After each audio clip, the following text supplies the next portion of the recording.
Alrighty, let's see. Scene. This is the main scene, I suppose, right? Yes. Let me just take a look at this. So chat is here. That seems fine. I don't know if anyone has joined yet. Let's see, YouTube, that's the music. Let's pin this thing here. Let's pin that thing there. Effective Go, we'll need this for this session today, I guess. I guess we can close this one with the right code. Yeah, so we'll need this thing as well. Tour of Go. Yeah, I don't think we're going to be working with this today.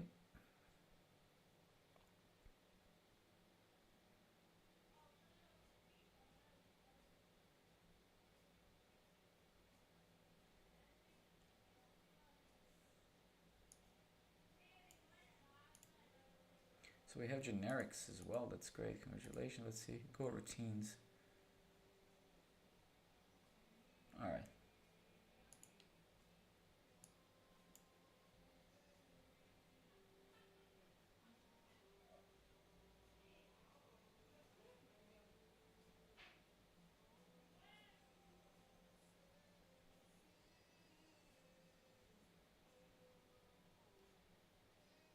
Let me just take a look at this. So, okay, so we have the concurrency part, but we're not going to be doing this now, I think. Should probably start an actual project today, as I promised in the last stream. Let me just see buffered channels, range and close, select, default selection.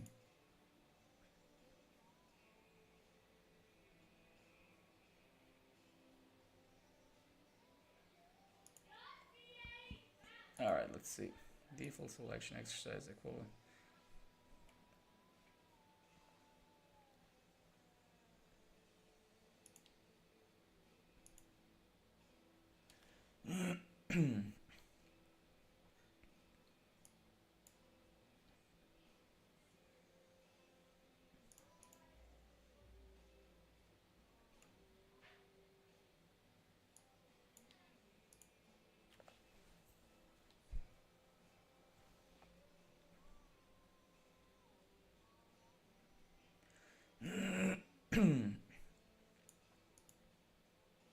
Okay, so that's okay. So just I'm gonna wait for a couple of more people to join today, but generally, yeah. So that was the tour there. So essentially, we've skipped some of the parts from the tour, I guess, which was concurrency related, right? So what we skipped was, so we skipped this part. So we skipped the generics, which is that's okay. We can live without that for now. I think we also skipped quite an important part, right?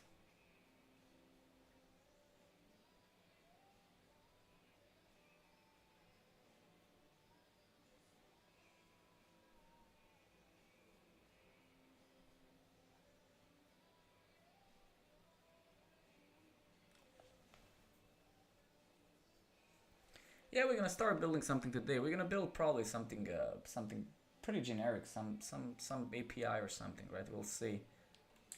Go routine, get through that, okay.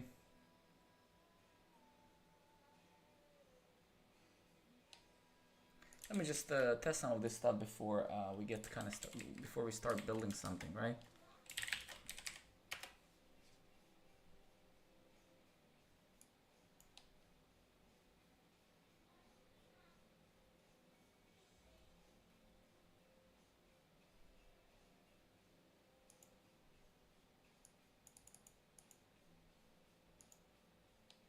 I see. Okay, so I guess we'll learn to work. We'll learn the concurrency model once we. Leo, my friend, good evening. So I guess we'll learn this once we start building some stuff. But yeah, this is those are some core things, right? When it comes to concurrency, so we'll need to. Can you share the beautiful background with us? I generated this with AI. I can. I generated this before the stream using Midjourney. So let me just download it from my. Let me just download it from my Midjourney account. I generated a few of them, as you can see here. Give me a second. Let me just share it with you. So I generated a couple of them, and the one that you like, I guess it's this one, right? And I think I upscale it 4 times, yes. So I can do that. Good evening, YouTube. Good evening, Jamil. Try to open that. You should be able to open that up, right? What will we build? We'll see now, right? We'll see what we're gonna build. Our knowledge is still very primitive, so we need to set some scope, right? Okay, and let's do that now. So what I'm gonna do, what I'm actually going to do is we're going to go, what I'm gonna do, I'm gonna clean up some of this stuffs because we're gonna actually start building this from scratch. And I'm gonna clean this up as well, right? So let's set some scope for today. NSD, my friend, good evening. Let me just make sure that I can read. All right, so let's create a to-do. Let's use I'm using this as many of you know, to-do extension for VS Code. So let's scope ourselves for today's stream, right? So we will try to build some API. For example, we can start there, some simple API. So what do we want to do? Well, so let's see what we want to learn today. Neriko, good evening, my friend. So we want to learn, so Go packages, right? So we haven't yet done that. Go get. So go get, go install, go mod.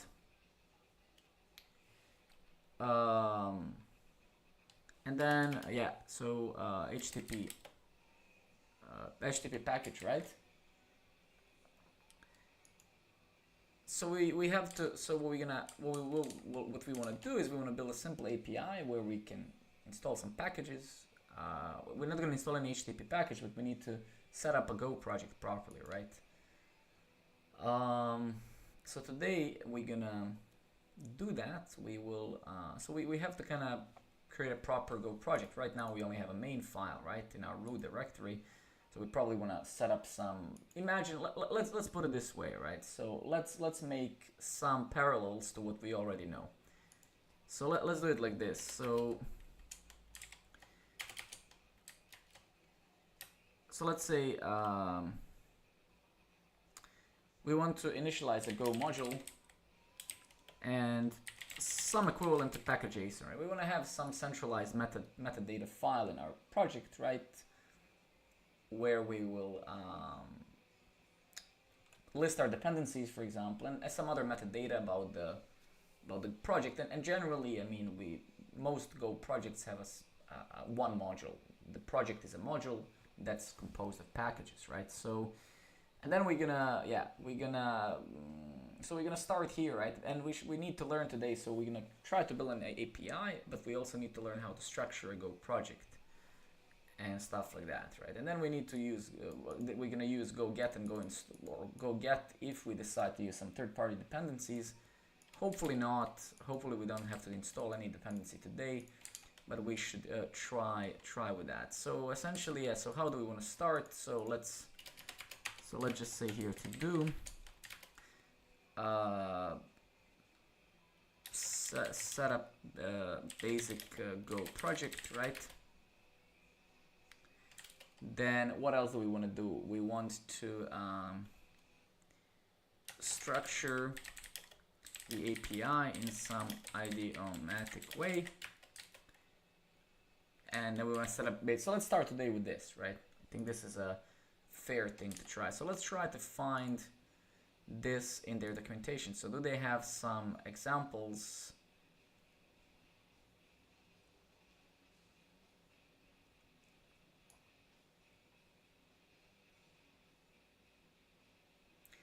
And of course, I mean, it's needless to say, right? There's no more accurate and no better place to seek for Go knowledge, and this applies to really any language, than reading the official documentation, right? So this is we can always assume this is the most is always a source of truth for the language, because creators of the language have written this, right? So if there's any accurate place to look for, that would be the official documentation itself, right? So let's see, where do we start, right? So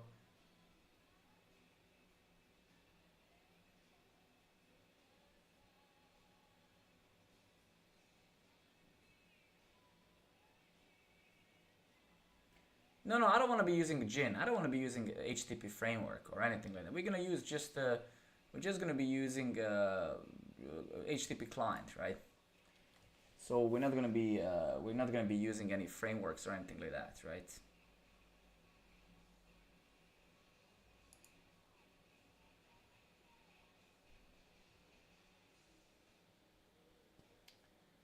And good evening, everybody. Good evening.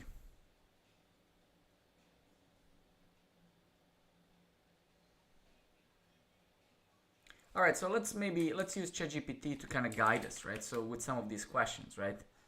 So let's actually go, let me do one thing. So what I'm actually going to do, I'm going to go to so let's do one thing together here, right? No, that's not what I want. I want to go to settings and beta. No, that's not what I want to do. Let's go to this. Okay, so what we're gonna do for our Go journey, right? We're gonna create a new Go LLM here. And we're gonna tell it, hey, I want you to be great at Go, right? So what I'm actually gonna do here, I'm gonna say, I'll help you. So I'm a senior software engineer, tech lead. I'd love to learn Golang, Golang. And I want you to be my Golang mentor. I'd like it to be, I'd like the experience of learning to be a mixture of bottom up and top down approach of learning. I'll use Golang for the most part for building web APIs, web services, microservices, etc. So let's try to create a new model for us that's just gonna kind of help us with this, right? We're just gonna create a new kind of, as we call it, a robot, right? It's gonna help us with this.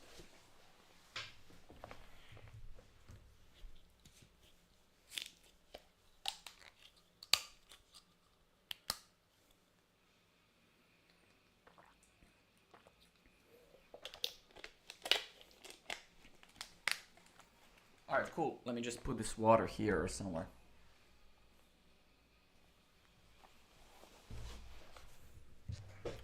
All right, cool. So does the name Golang guide sound good? Absolutely not.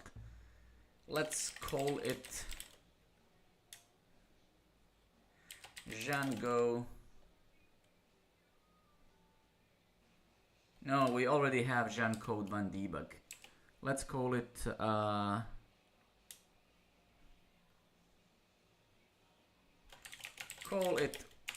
whatever you want. All right.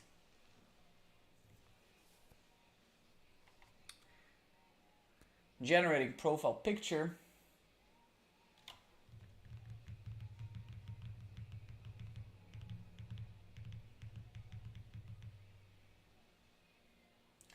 I already have my custom LLM that's called Django van debug, right? So that would not be original anymore. So let's save this.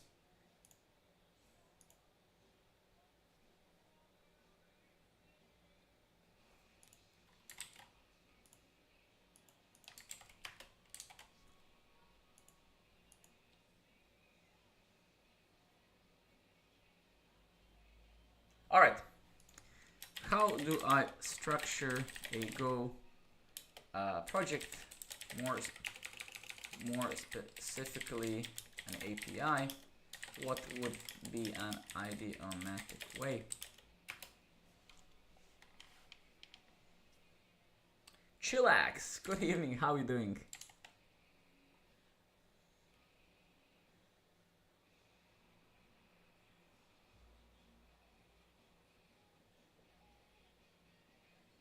So let's see now how we do this, right?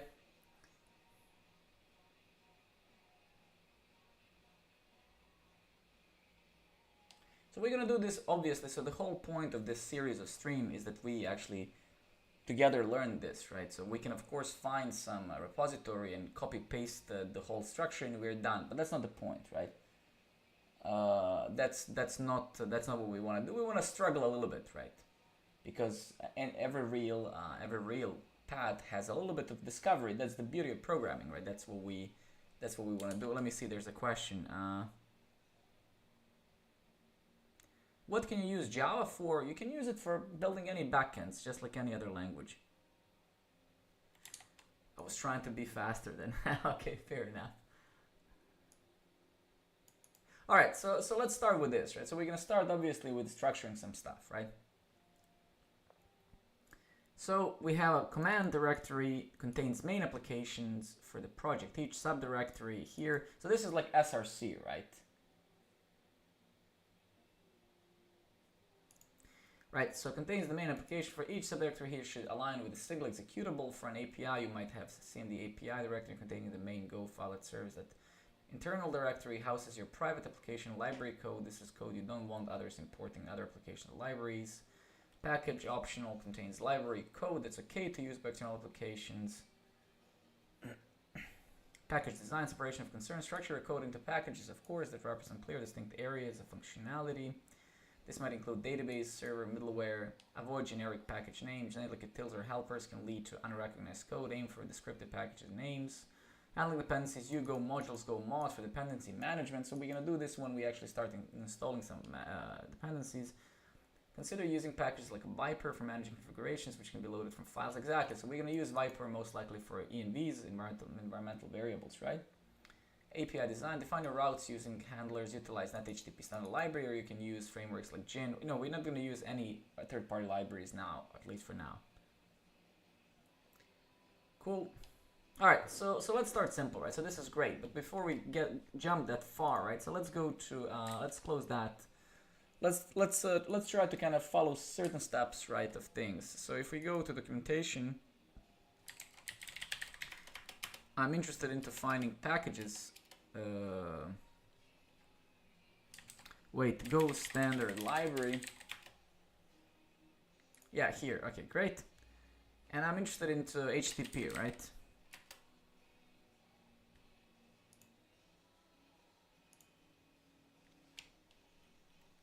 Cool. So here's the HTTP, right? This is the HTTP library.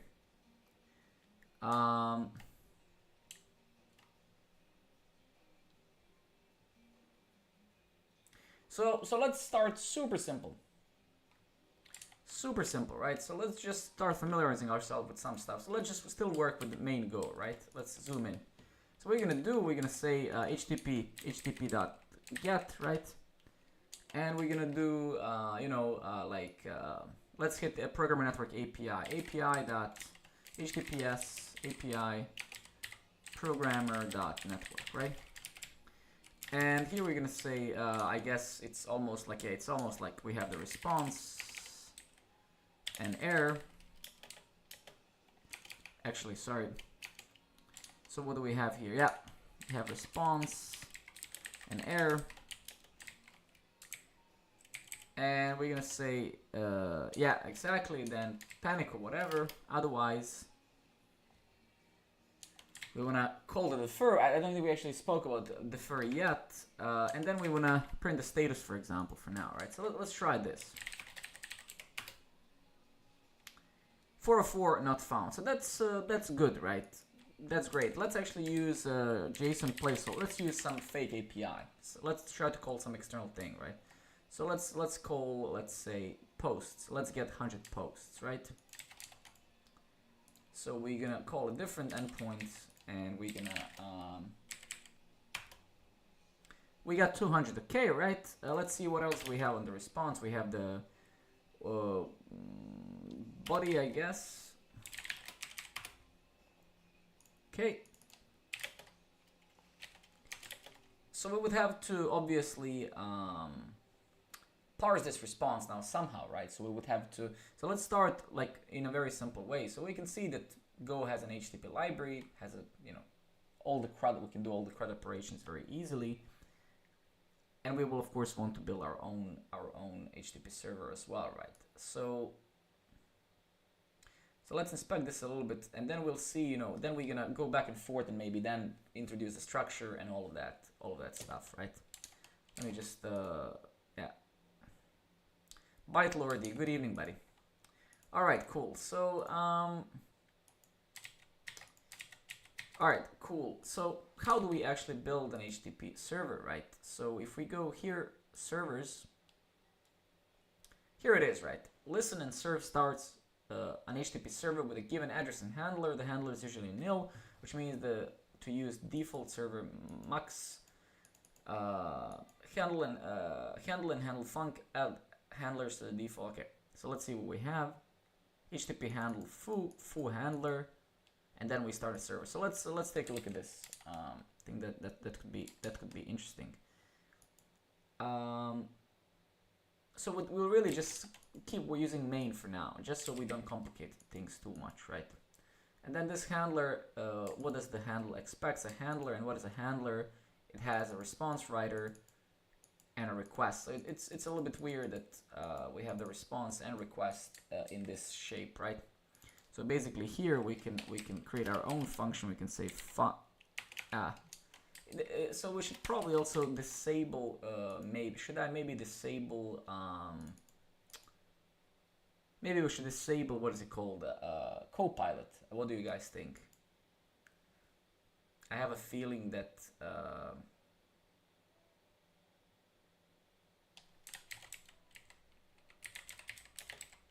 can I like hopefully now it's disabled, right?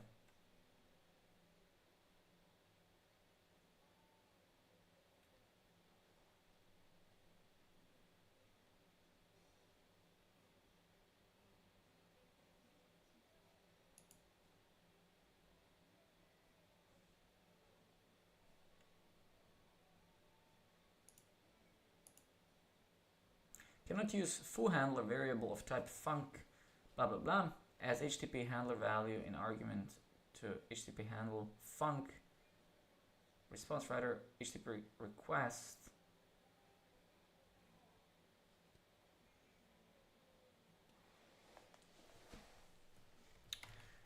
All right.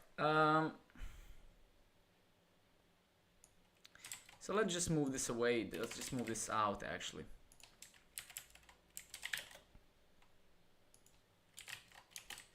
In fact, you know, we don't actually need that. So let's just call this func foo handler. And what is this actually? Give me a second.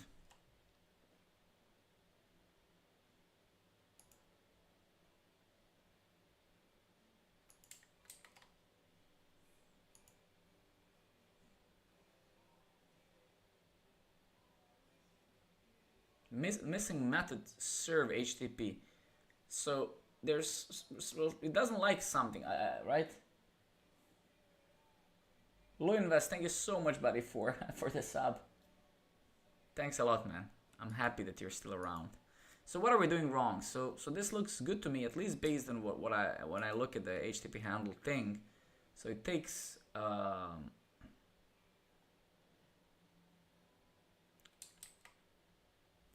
so the handle takes the pattern and then takes the handler, and the handler itself. Oh, wait a minute. I have to use handle func instead. I see. So basically, but what is handle func? Ah, I see. And then pass it foo handler, right? I see. Okay, got it. Thank you. Super. Let me actually just do one thing here. Got it. Okay. So what we have to do is we have to use this thing, which. Aha, I see. All right. So if I take a look at the handle and the handler itself, it's a handler interface that implements serve HTTP, and the serve HTTP basically has this signature, right? So that makes sense. I see. All right, great. So now we have our very simple.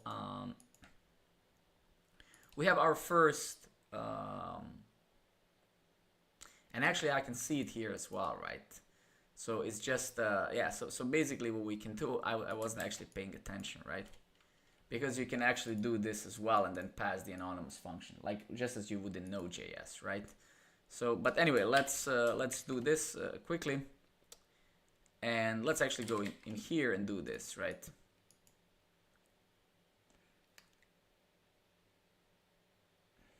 And we're not gonna do this string escaping, you know, any of this shit, because actually maybe we can leave it there. It's fine. So let's just keep it very simple, right? So this is how we write a simple HTTP handler in Go. We have the foo handler here. We have the handle coming from the HTTP standard HTTP library. We have the foo. Let's just do this like this, and let's see what happens if we try running this.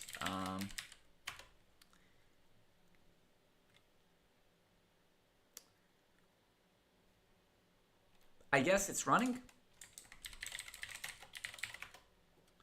And actually, it is in fact running. So if we go here, we get hello and then slash, right? And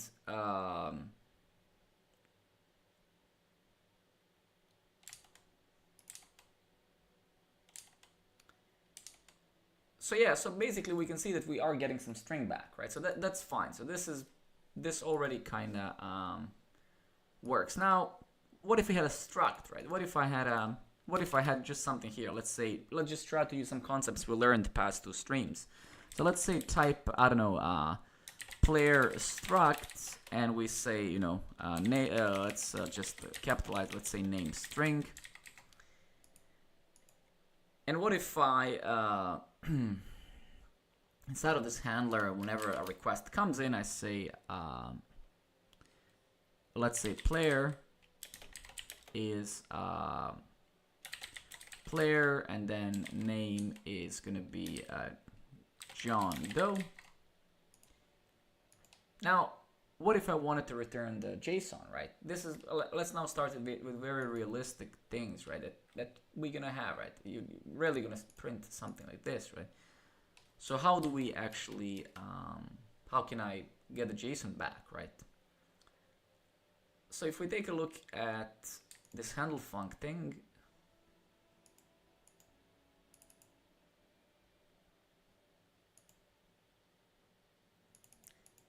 so basically we have to use this response writer, right, to respond back with some JSON. I don't know if Go has some built-in way to so let's see. So I guess right now we want to say v dot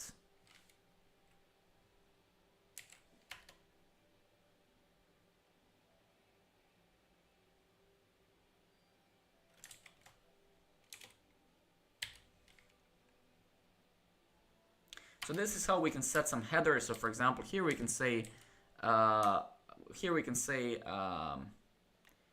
for example, what is it called?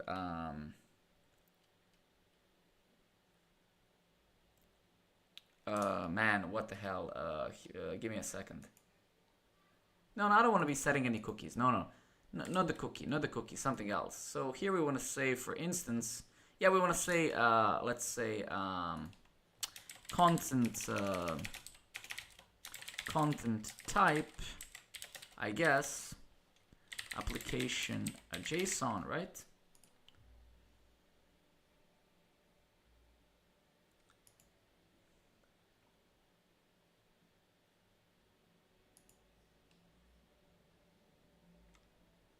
I see, okay. But don't let me fail a bit, right? We have to fail, right? Yeah, there it is. Okay.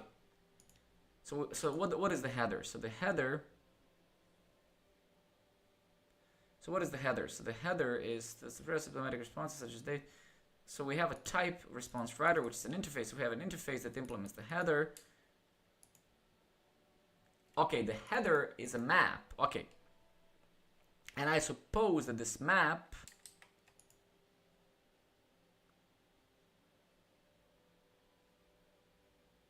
has, I see, okay, give me a second.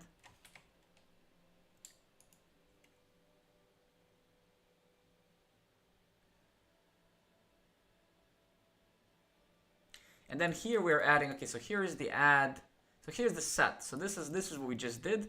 So we have a function receiver, we have a method on a header, and this method, this set, let's see what this set does. It takes obviously the key and a value, both of them are strings, and then we have, okay.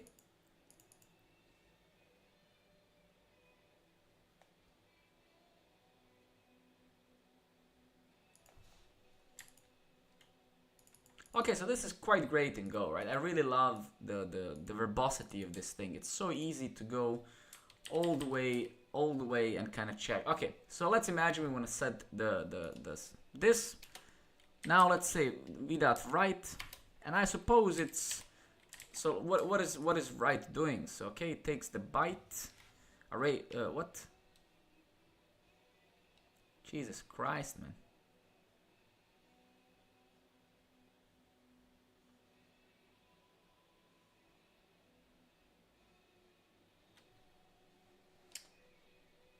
Neo, good evening. We're just learning Go. We're now starting to kind of build things slowly. So having fun here, doing something a little bit different than most of our streams, right? Programmer Network streams are usually just about building the Programmer Network platform, but now we're trying to kind of mix it up a bit. So we're learning Go past couple of streams because I want to write some services in Go for Programmer Network. Okay. So what is this write expecting? So this write, yeah, takes array of bytes.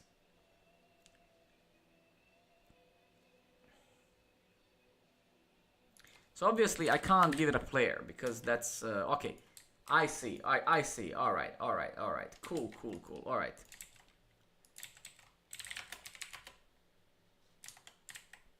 Okay, so you can see now we're gonna respond with a string of John Doe, right? So you can see here that what we basically gave it a string player.name, which is basically indeed a list of. It's just. Well, we will have to, so the byte itself is almost like an alias, so it is unsigned integer. All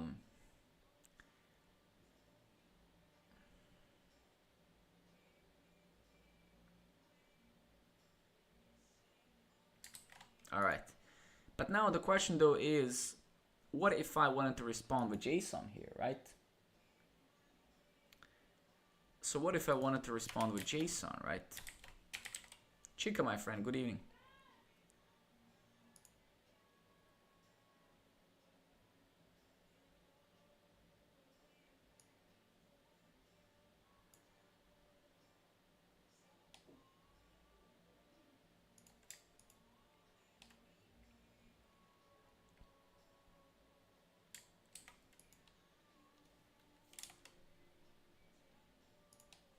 All right, so let's use a robot a bit. How do I respond with how do I return JSON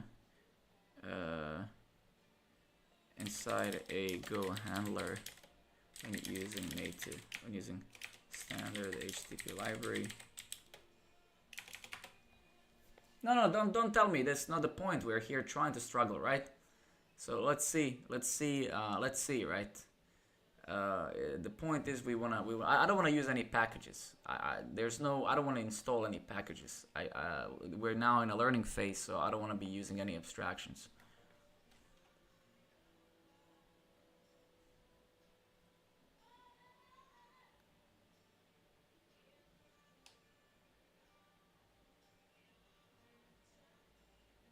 Okay. To return JSON in a handler, when using the standard net HTTP package in Go, you need to do a few things. Create a data structure that represents the JSON you want to send. Marshal that structure into JSON, and then write it to the HTTP response. This is what we want, right? So this is great, right? We only need to add these annotations or whatever they're called in Go. So what we're gonna do here, we're gonna say JSON right here, just as they're doing here. And I suppose we have to say a name, right? Yeah, tag struct. Yeah, exactly. So that's great. I only want to respond with this. In this struct message is a field that will always be present in the response, and data is the optional field. Sure. Omit empty. Okay. Let's actually add this just so we learn, just so we memorize this. So we're gonna do let's just do this again for the sole sake of no, please, absolutely. I want us to do this together. So this is good to know. Omit if empty, basically, so it's gonna omit this from the response. So that's great. Let's go on. Create a handler function. So we already have one. And then send JSON response. And send JSON response is something that we're gonna copy and try to understand, right? So let's get over here somewhere. So let's get rid of this line here. And yeah, let's smack this bad boy here, right?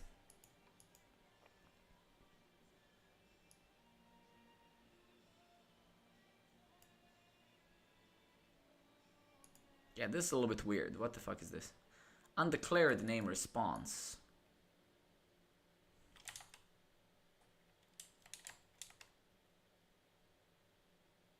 Exactly. I mean, the whole 100%. I agree with that. Yeah. Ah, it's my player here. Indeed. Yeah, you're absolutely right. Thank you. Okay, but anyway, let's see. So what do we have here? You can. Okay, so let's clean this up. Okay, so we're using the encoding JSON. Let's just try to memorize, guys. Let's try to internalize some of these things, because this now we're in a land of. We're not in a land of technical concepts. We know all of this. Now we're in a land of community concepts. So what does how does Go community? It's like you ask me, how do you do this in Node.js? So right, so now we have to just learn how do you marshal this, right? In Go, how do you do this in Go? So that's what we're doing now, right? And as you can see, as someone stated, we don't need libraries to do those basic operations, right? We just use a standard package, this encoding JSON. We call the marshal on the response, and this response in our case is a struct player, right? We know that. And then here we're checking, hey, if there's an error, just say, hey, well, you may be, marshaling this failed, right? Otherwise, this is kind of what we already did, so that's good. We have a status okay, and then we write this this thing to the response, right? So technically, in our case over here, right, we can get rid of this, and then we can just say, where is it? Send JSON response, and we can say player, right? And actually, no, this is expecting the writer, so we're gonna give it a writer, and we're gonna give it a player, right? So if we go back now to, if we go back here, we should be getting the JSON back, right? And here it is, right? So that's great. Name John Doe, right? You can see, of course, that this was omitted. So I just copy pasted this example from there, and that's great. It's omitted because it's empty, right? If we go ahead and add data here, data, and then say lorem ipsum. Obviously, if I refresh, so next question I have, is there some alternative in Go, like we have nodemon or forever, right? Is there like, okay, so let's say for the development in Node.js, we are using nodemon. Is there an alternative in Go? In simple words, I'd like my Go run to restart whenever I save a file, right?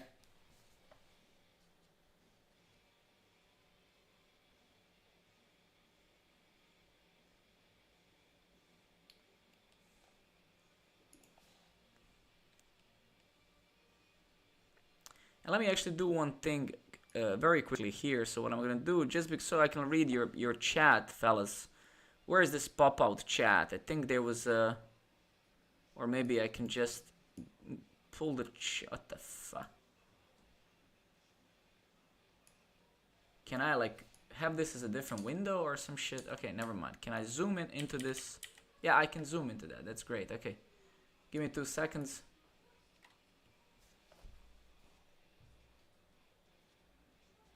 Rose, good evening. If you omit the set header content type, actually, so Ron 100, I think I saw that in the documentation already. So you're absolutely right.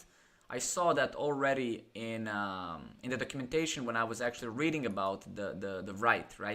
I think it states it somewhere here.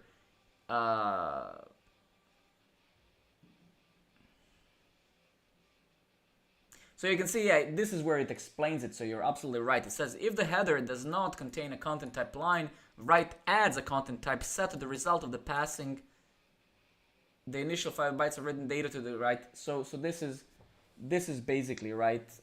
This is where what you're basically saying. It confirms that in the documentation. I read that already. Okay, so let's see here. So I want to use a library that, and somebody said to use air, right? So I suppose, is this what most community uses? Is this what most people use in Go community, guys? Is it air? Should I use air or realize or fresh or reflex or mod? What should I use?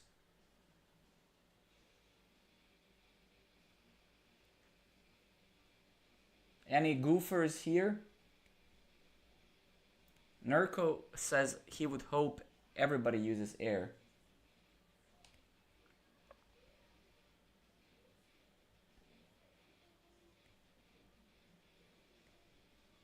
Air, okay.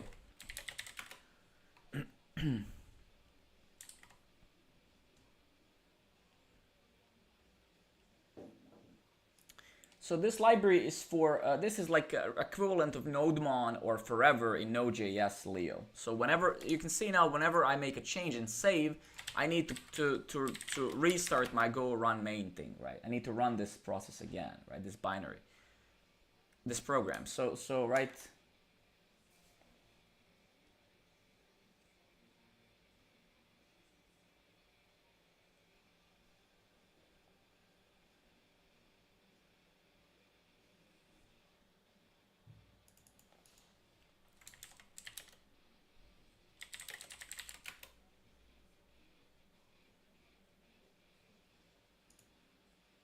Live reload for Go apps. Okay, I think it's going to be very easy for us to distinguish this, right? Let's see. Let's compare the stars. 4. So realize. Wait. Realize 4.4k stars. Does, you know? Do I think that in life everything is about stars? Of course not. Justin Bieber has more fans on YouTube than most musicians. That doesn't mean he doesn't suck, right? So you get what I mean. So does this mean that this is good? No, but it gives us some metrics at least, right? Air has 13.3k.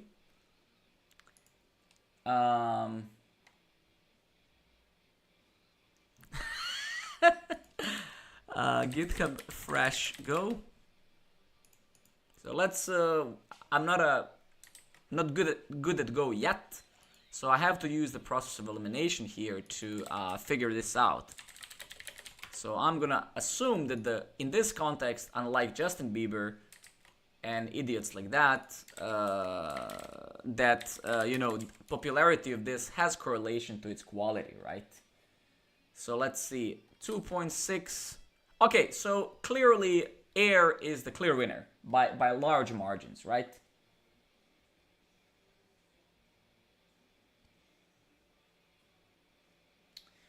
Just realized that you're unsure if you're gonna need this in big projects. So I think so you see, this is gonna be a little bit of a problem, right? So I think the hardest thing for a developer coming from other languages moving to Go is that there's I understand that idioms in Go are holy, right? They're a holy grail of the language, and that's one of the reasons also why the language is great. But I don't know if I'm going to be able to accept. I don't know if I'm going to be able to accept certain rules, and this is one of the rules, right? Imagine restarting manually your server every time you make a change, right? Yeah, but that doesn't make sense. I mean, we can write a make file, right, or whatever. It just feels a little bit weird. Why would you do that, right? What is the value, right? Because I think that a lot of idioms in Go, or all of them even, they have a reason why something is like that, right? Yeah. So whatever, right? But you guys are obviously not as good Go developers as I am, and you're just jealous. So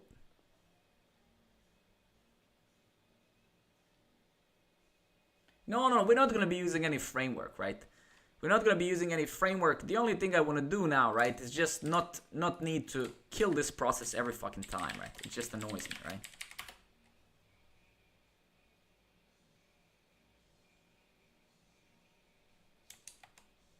Now we know why it has the most stars. Exactly. Exactly. Okay, fuck you guys. I'm not gonna use this now. I'm not gonna use it just in your face, okay? We're not gonna use that now. I'm gonna manually be restarting server just so this stream can be even more useless than it is already.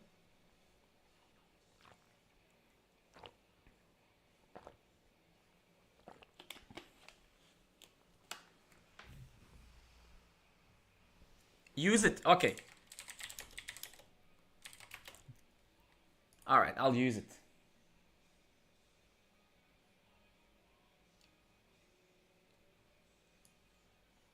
Motherfuckers. When I started developing websites in Go and using Jin, he was developing websites in Go. Wow, okay. It was a pity that Jin lacked a live reloading function, so I searched around and tried fresh. Haha, it seems not so much flexible, so I intended to rewrite it better. Finally, Air's born. In addition, thanks to Pailu, which is a great guy. No fresh, no air. Haha. Air is yet another live reloading command line utility for developing Go applications. Run Air in your project, root directory, leave it alone, and focus on your code. Note, this tool has nothing to do with hot deploy for production features, colorful log output. Every Go developer wants that. Customize build or any commands. Support excluding subdirectories. Allow watching new directories after Air started. You get me? Air started, right?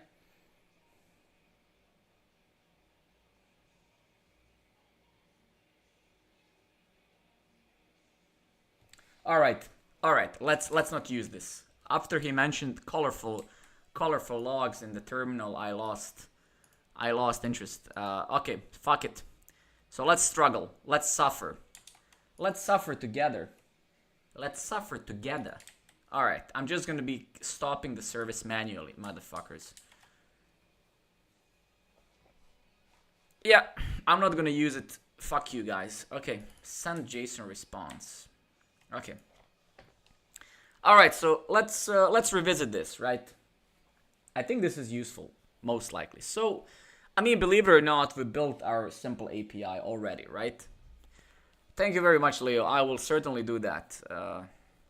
Actually, I like doing that. Anyway, all right. Let's just send JSON response. So we marshal. So this line is something we need to memorize, right? Yeah, and so we can basically, so as the documentation stated, right?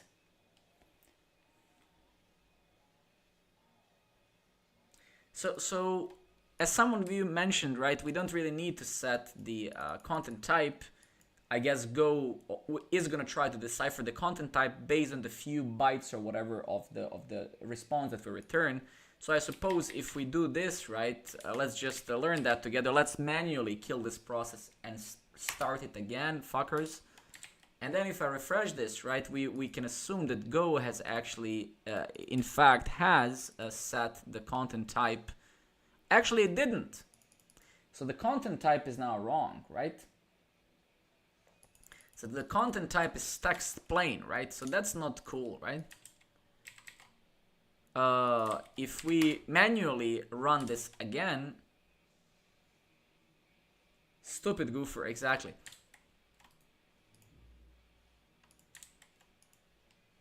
Yeah, There we go.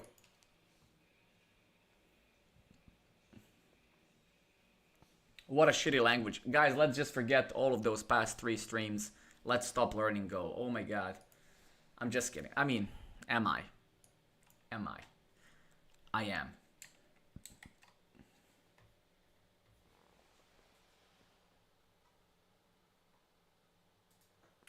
I don't know why word fuck is not...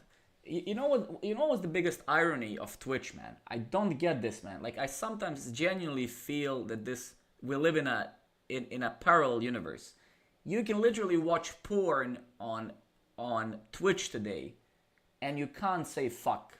I don't get that, man. What the fuck is that twisted values? Look at my boobs, guys. Yeah. Ooh, it's art. And then the guy says fuck. And you know, it's like I have to approve it. What the fuck is this shit, man? Makes no sense, dude.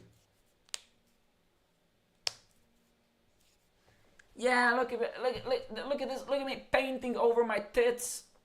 Ban this guy for saying fuck. Dude, like, come on, man. Like, what is this definition of values, man? It's like, you know, put my cock on the screen. Wow, it's such a beautiful art. But ban this guy for saying fuck. It doesn't make any sense, man.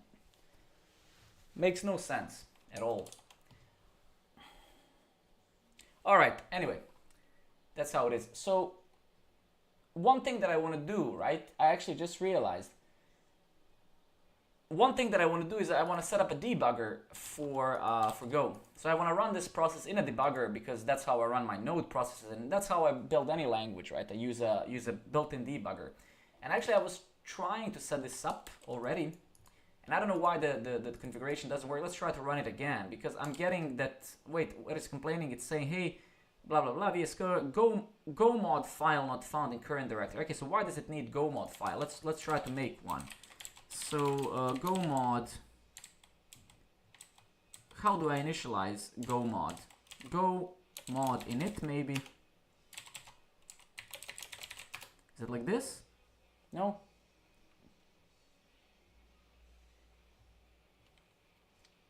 No, I don't think it worked. Go mod init, I tried. Oh, okay.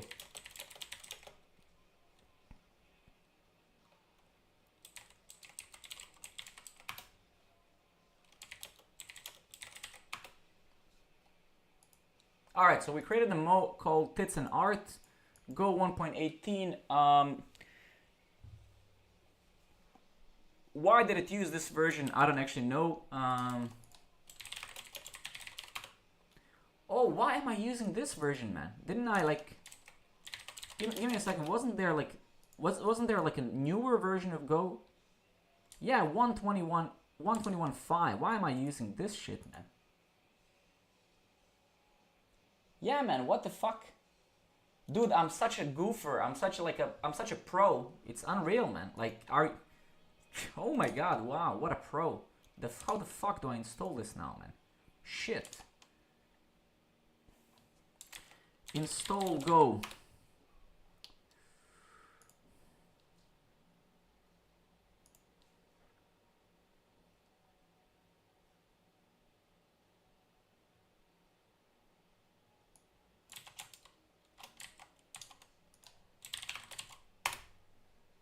Cannot remove. Oh my god, do I need to run sudo?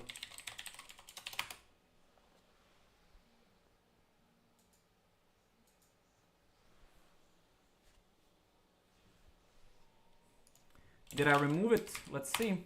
Yeah, I did. Alright, cool.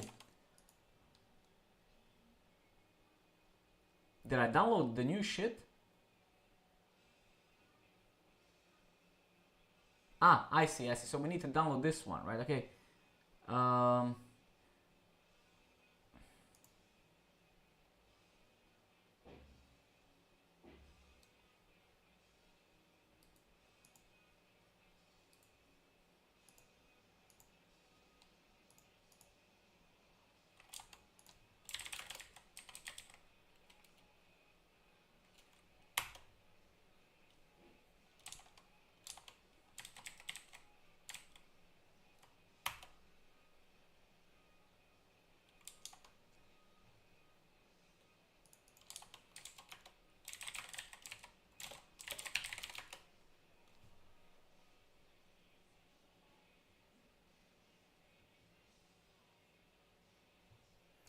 Yeah, yeah. So this is a Vista. Okay, look. Who cares, right? Let's just leave it as is, because this is. So I am in the context of Windows Linux subsystem, so I don't actually care. Let's leave it like it is. Let's just not mess with that now. It goes. No, I'm pretty sure that no, I don't. I'm pretty sure that my bash RC is good. But let's take a look at that, right? Let's zoom in here.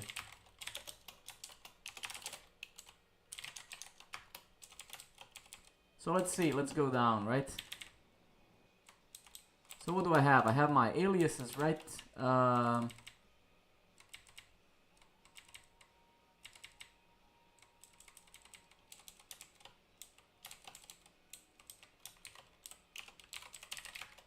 No, what was it? Never mind.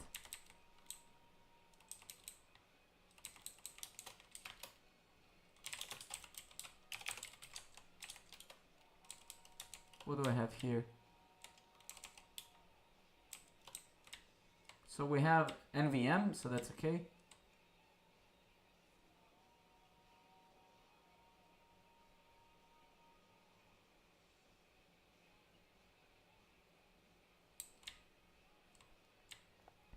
So you think it's a go path issue, but didn't I export the path like from here? Where was it?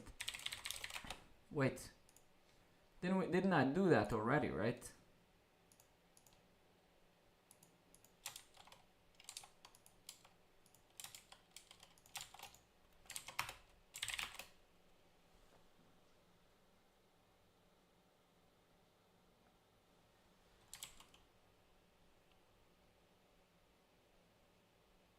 I mean I mean look, if I export it here and I do go version, right?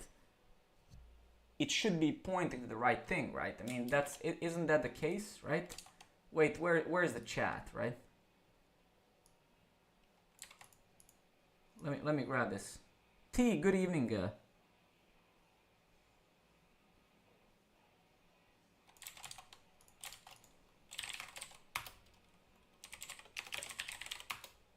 No, it's the same shit, man. I don't know why.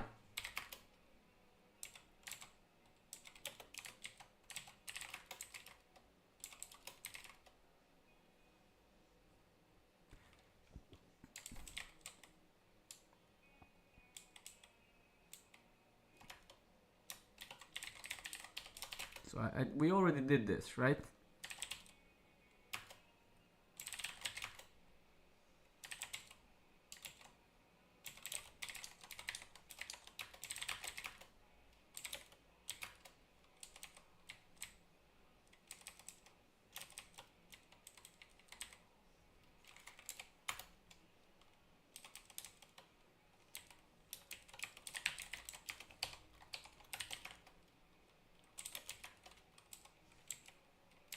So what do we...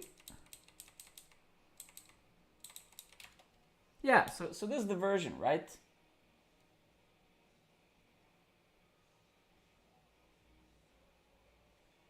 Yeah, but I'm not using bash, I'm using ZSH, right? I don't think that's the issue, but let's try. I'm not using bash, right? Let's try that, I mean, sure, right?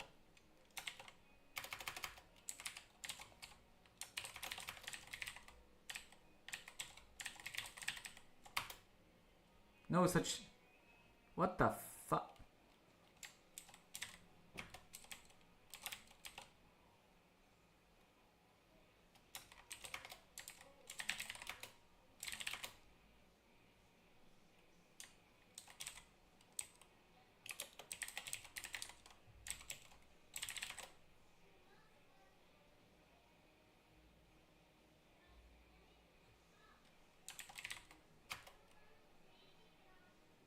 What the fuck is this, man?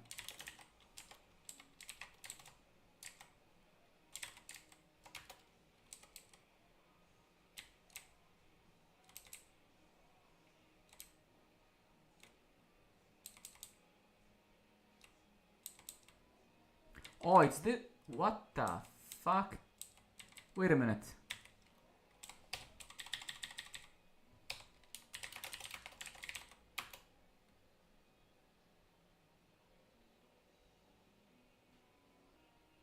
I don't know what the problem is, man.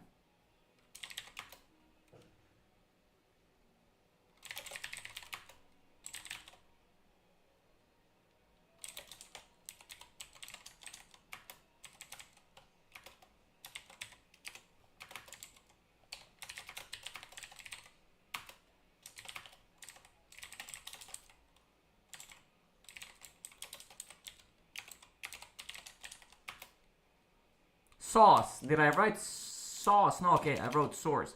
Okay, I thought I wrote sauce. Like a literal sauce. It's the same shit, man.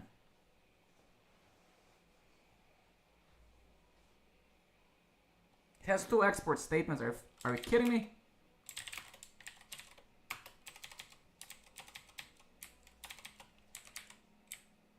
Yeah. Isn't this wrong, right? Should be like this. Oh, I see.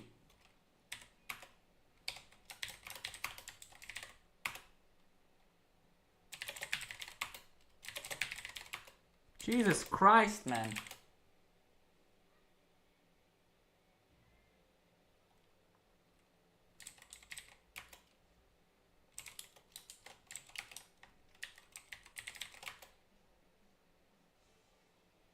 No such file directory home. So the go path is wrong, right? The go should be in user local go, right? So this is where it is, user local go, right? So this path is wrong, right? So this is wrong, isn't it? So user local go is correct, but this go path is wrong here. This go path, yeah, this is wrong, right? So this...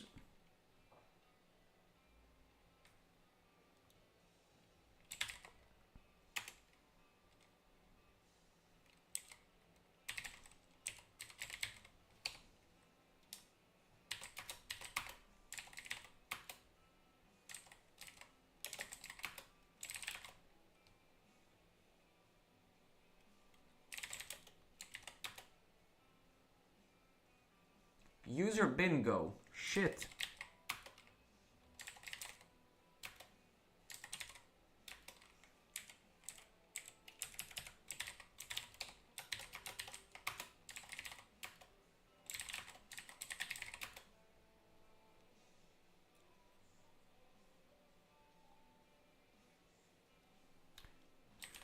So basically, this is what is it saying now, right? And that doesn't seem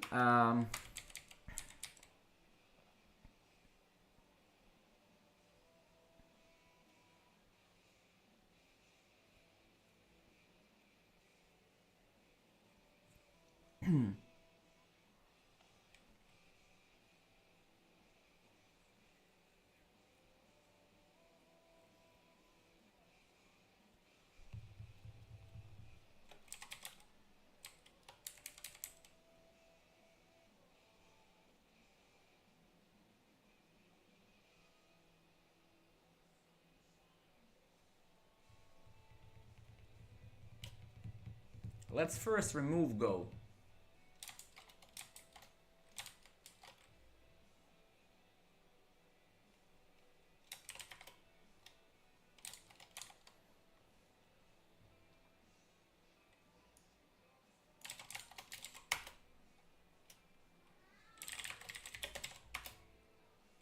All right, so we have, okay.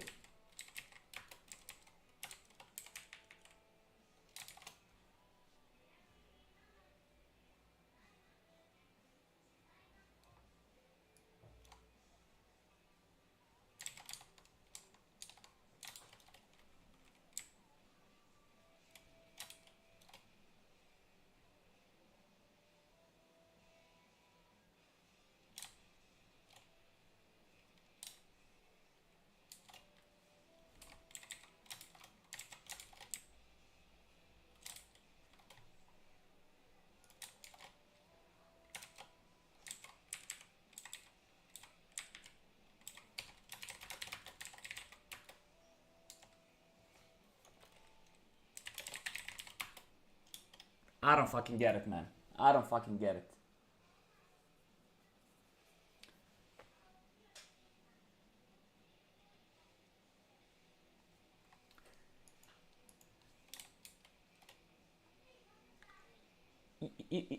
You know what's the biggest irony? I don't even know why we're doing this.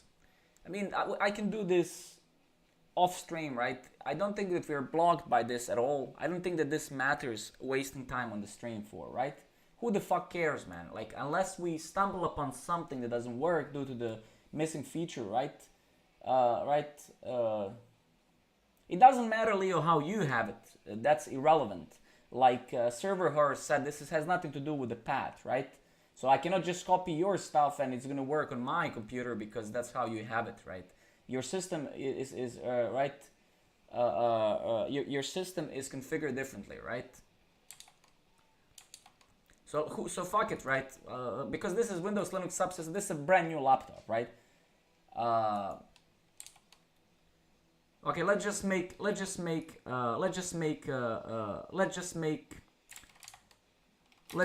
Leo happy, so we can then move on.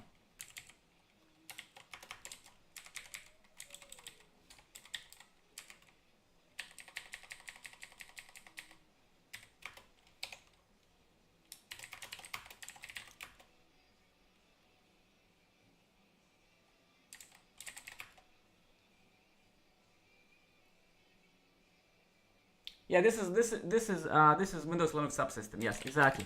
Fuck it. I'll figure out what went wrong and where. Right, somewhere. I don't think this is the most important stuff. Okay, so let's continue where we left off. I don't think that's blocking us by no means at all. But anyway, so what was I trying to do? And then we went astray. That's why it's so important that we stick to the fucking thing that I wrote. Otherwise, we do shit like that, which is useless, right? Now this is even more fucked up. Jesus fucking Christ, man. Come on. VSL2, it's Ubuntu.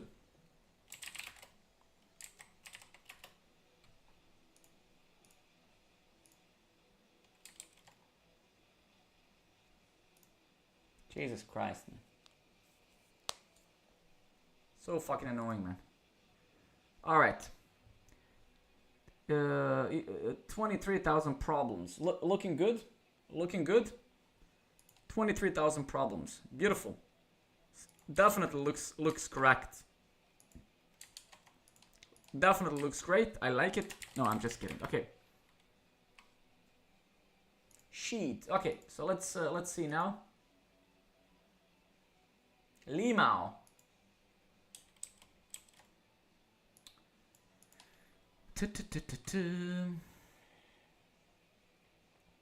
Ready for production, 100%. Okay, what's happening? Starting home, go bin.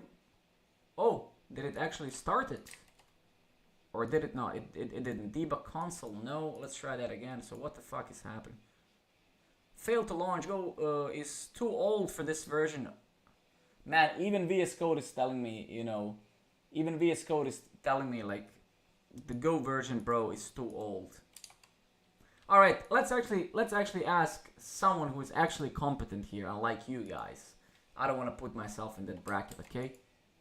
So let's just use, ChatGPT, right? Let's use Golang guide. Actually, maybe we did. Maybe we did. Can we say apt? What was it? apt remove, right?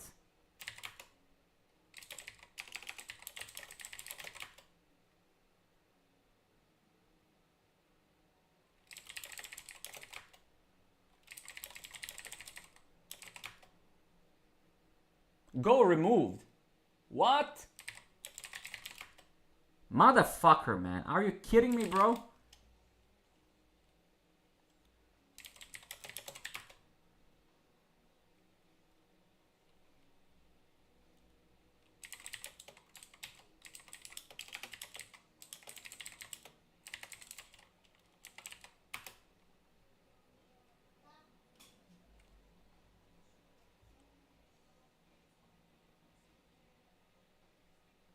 I'm not gonna install it in Windows. No, I'm not gonna do that.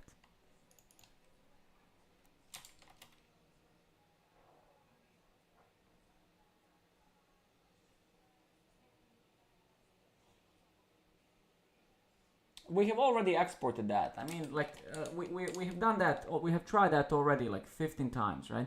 I don't think that's the problem, right? I can export whatever. I don't think that it matters, right?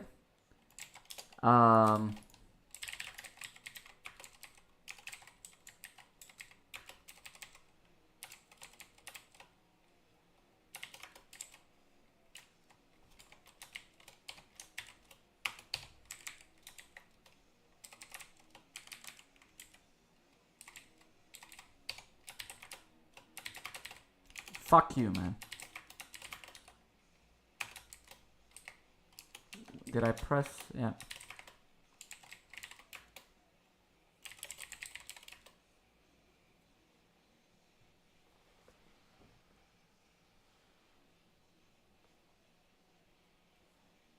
This is not bash RC, this is ZSH RC. It's a different thing.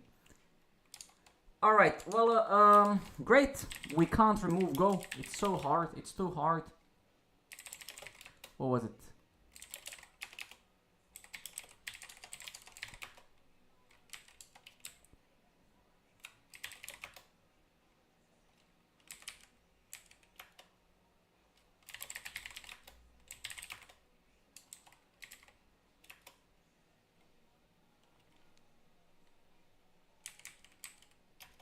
Well, now we have removed it, finally.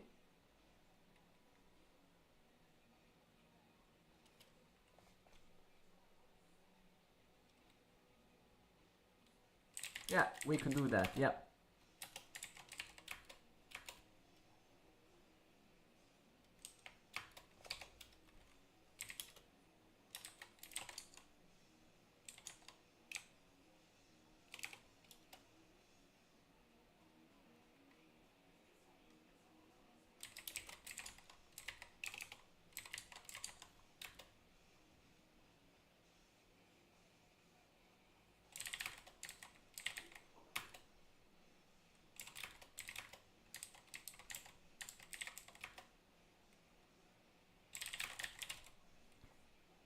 Alright, so Go now is inside of user local Go, right? This is where it is, 100%. So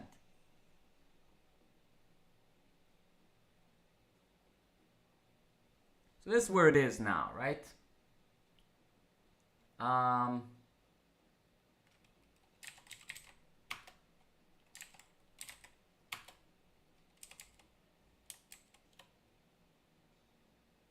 Upgrading Go 24, exactly, pretty much.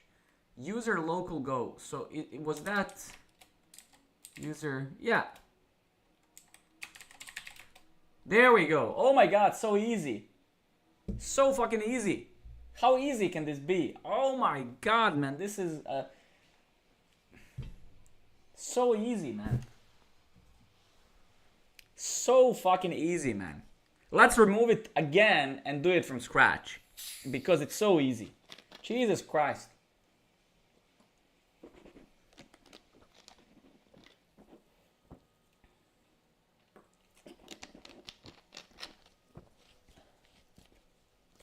Let's remove this again and install it again.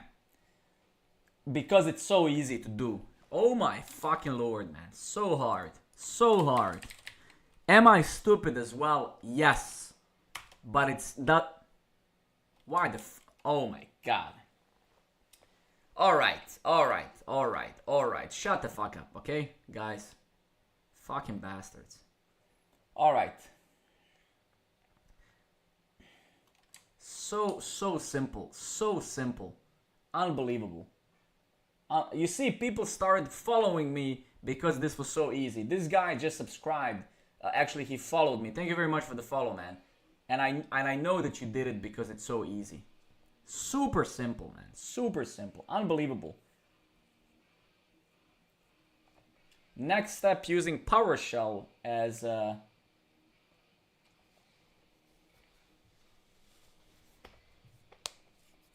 There we go. We got a sub. We got a sub because we proved how easy it is to set the Go path. You see, I should be succeeding like this way more often. Way more often. Way more often. Cranberry wine, thank you very much, man. And that is how you install Golang in an easy way. Look, we're getting more subs. What is going on? You guys fucking suck. You don't even know how to install Go. Now you do know how to install Go. So easy. So easy. So easy. Okay. Now the debugger works because I fixed it. Beautiful. Okay. Cool. Let's try to use... Okay, I'm gonna get back to normal. Alright guys, shut the fuck up. Alright, so let's now put some debug points and let's play with this.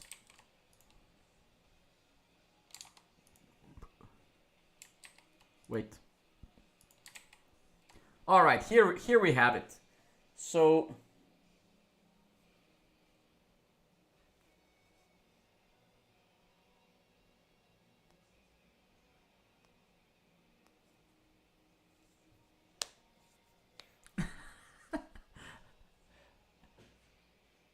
we slow 24 hours. Yeah, exactly. I mean, the errors are gone as well, right? So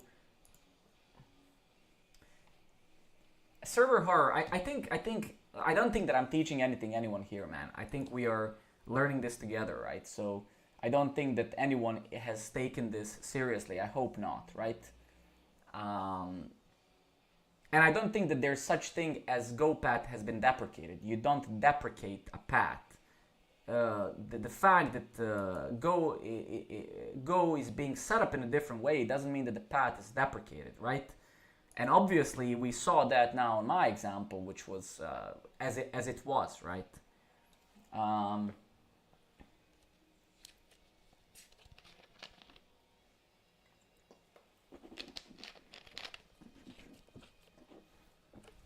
Okay, great. So let's take a look at now at what we have here, right? So because I've never used a Go debugger, so actually I want to see what we can actually hook into, right? And let me zoom out a little bit because this is too zoomed in. So now we broke here in the handler, right? So we just broke on this line 28, and we have a call stack here, which is great.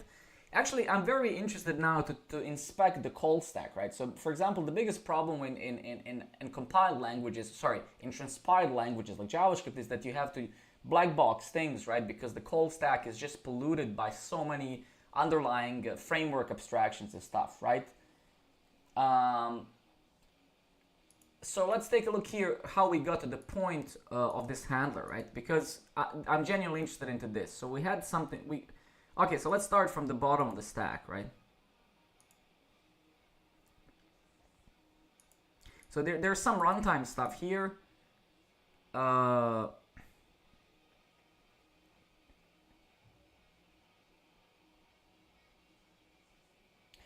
I think fundamentally, like, look, when I started my career, right? When I started my career, debugger was everything, right?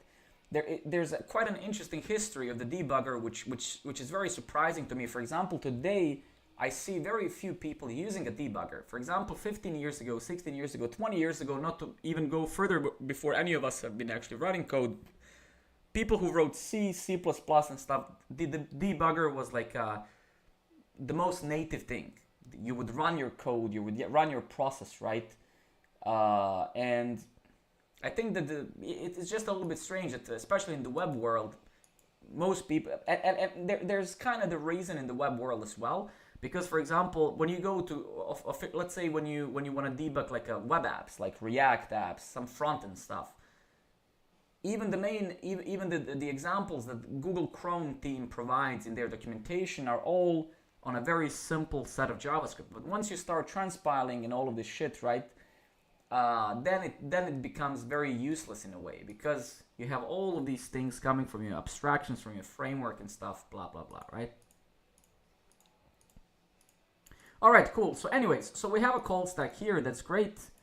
Let's see, runtime net full. So I mean, it's good to, I mean, for this, it's irrelevant right now. We don't actually care. We don't want to go this low level, right?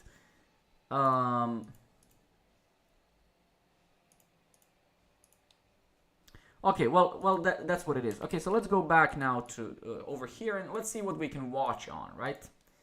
So let's see here. I just want to inspect what happened. I think the debugger is lagging a little bit. Oh, it's not. Sorry, my bad. So we have the variables locals. No. So let's say here w, and let's actually continue with this. So let's check the writer. Let's check the what else do we have? We have the R, right? So let's see what we get. So we have the writer. So we have the writer here, which has the data.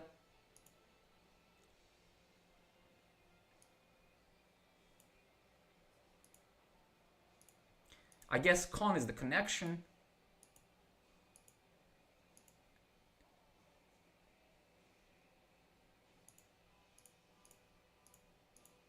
Then we have the reader, and then here we can see the methods as well, right? So here you can see header, body, right?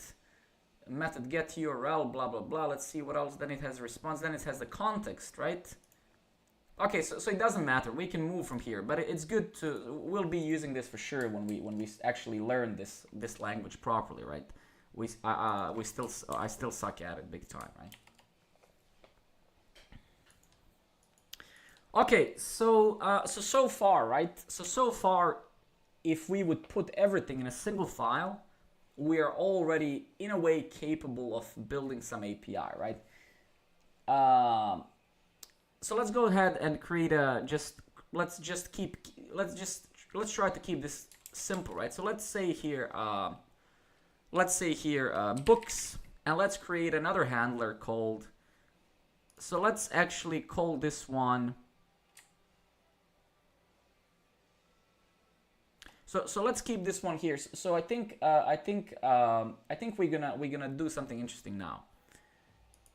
So let's compose this as somewhat a little bit better example, right? So let's call this controller function. Let's call it get players. Maybe get players instead, right?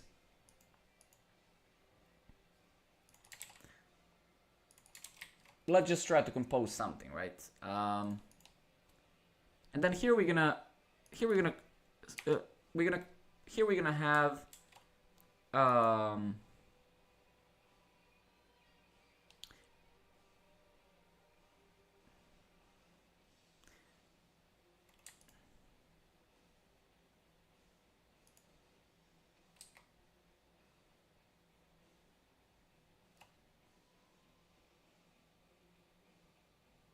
what's chillax? So now I'm basically wondering, so we have this HTTP handle function, right? But where can I provide a verb or something, right? So handle func pattern handler.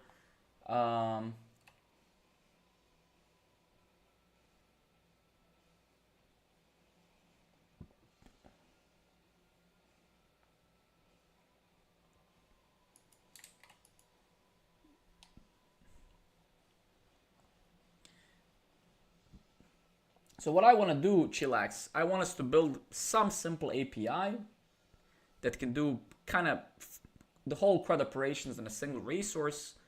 Then I want to connect it to a database, but we're all going to do it all in a single file because I don't know yet how we structure Go projects. Then the idea is go from there and break things out. We're not going to be. Oh, you do it inside of the handler. Okay, got it. Okay, because I don't know how. Okay, so I see. So they haven't. I get that. Okay, I see. All right. So basically, what we have to do here, we have to check here on the request what type of request this was, right? So let's say here, let's just call this one.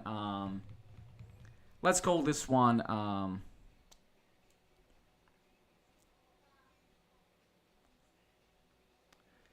Let's call this one, I don't know how. Let's just call it foo for now. Let's call it foo for now. As it was, right? So let's call it here, right? And then we'll probably most likely have to check the method somewhere in the request, right? So we'll have to, here under R, right? There's probably going to be something, we can use a switch statement, right? Let's try that. And we say here, what was it? How was it? Case, right? And then we say here R dot, is there method or, yeah, there's method, beautiful.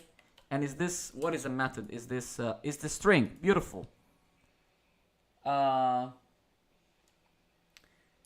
Yeah, exactly, Sir. Exactly, that's what I'm thinking as well. So how was the switch? So is it like, how do I write a switch again? Actually, you know what? Because I can't remember the syntax. Let's just say here, even though switch would be great for this. Let's say if r dot method is, I guess, get. I suppose, I don't actually know. I don't know what these. Let's see. What do we have?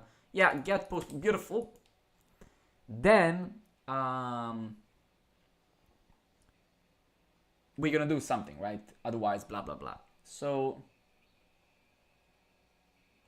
okay, got it. Okay, somebody gave me a hand. Okay, so somebody said switch and then our method.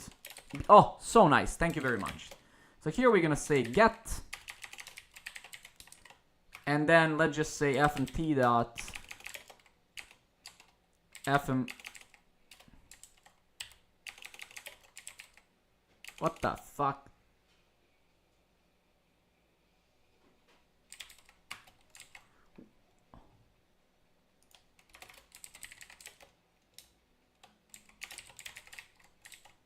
Jesus Christ, man. What happened with my...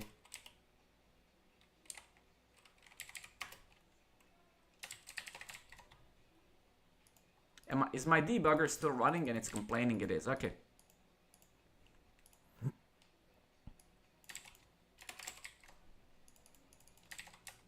Alright, great, I love this. The fuck did I do? I have no idea. Did something, I fucked up. Give me a second. Ah, I see what I did, okay? No worries, all good, all good. All good. Messed up the syntax there a bit. All good. Even I make mistakes, right? Oh, there's a type for that. Beautiful. You're saying HTTP. Okay, so nice. Thank you. I like that. Good. HTTP dot get method get. So nice. Beautiful. Okay. HTTP dot method post. So nice. Lovely. Lovely. Even I didn't know that, and I know everything. Okay. So and let's call this player handler.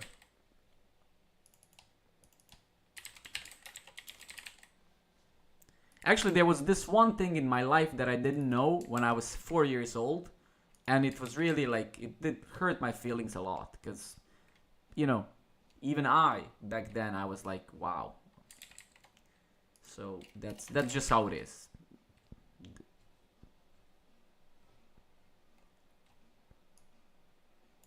You know what?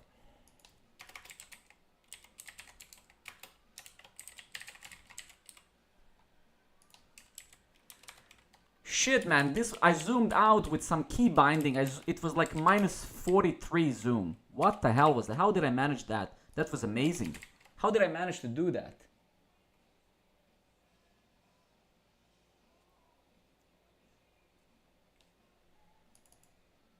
Man. Alright, so let's fucking comment this out, man. Okay. Cool. Let's, undefined player. Ah, okay, I'm using some stuff somewhere. Oh, I see. My bad. Cool. What do we have? What do we have? I have player handler. Okay, that's great. I mean, yeah. That's good, I think. That's good. So we're getting get. So let's actually go to our postman here. Wow, I didn't sign in on this computer. This is a brand new laptop I bought right before. That's why also my Go and shit wasn't configured, because I did pretty much everything last minute. So let's use Postman here. I mean, we can use curl as well, whatever. But I just want to, for the stream's sake, I think it's easier when everything's contextualized inside of the VS Code. It's just easier. So let's HTTP localhost 8080.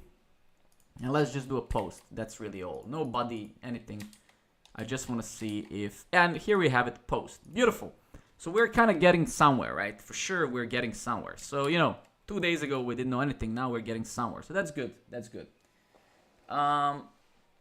So that's great. We have this. So now we can separate those controllers, right? So what I'm going to do now, I guess, is I'm going to create another function here. I'm going to say func get player, and it's going to be, you know, same as we're going to have response writer, and we're going to have http.request. And we don't need this space in here. And what we're going to do pretty much is what we did before. We're going to, for now, until we add a database and stuff, we're going to be just hard coding shit all over the place.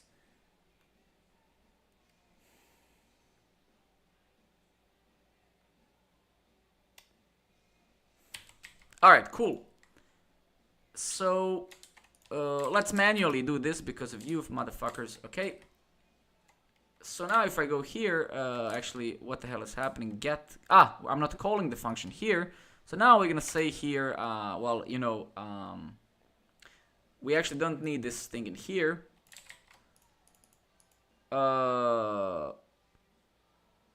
Yeah, so we just need the writer, right? So here now for the get, we're going to say get player, and then we're going to pass it v, right? And then I guess as far as I remember in Go, it's an implicit break unless you use the fallback, fall through thing. So this should technically work, and boom, so easy, so simple, even for me. Okay, so that's great. I'll get rid of this. I generated this thing using AI. I can send it to you. Oh my God, play one game is here. He stopped loving me. You stopped loving me, man, I know.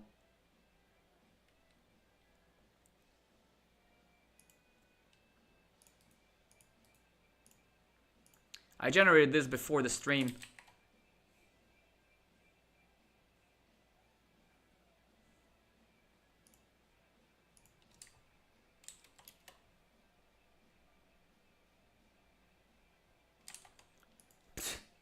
You were missing some professional Golang development here, man. Unacceptable. We managed to install Go, and it was a great experience. I had like 5 people subscribe after I installed Go. So think about how amazing it was.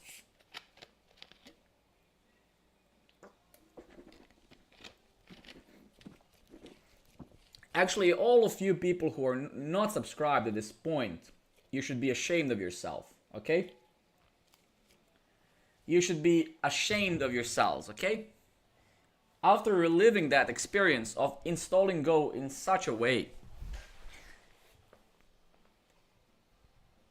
how dare you?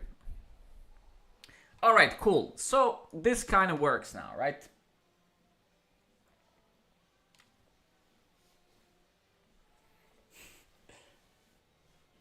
Fight me.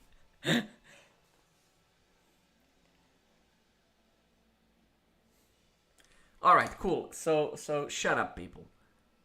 Okay.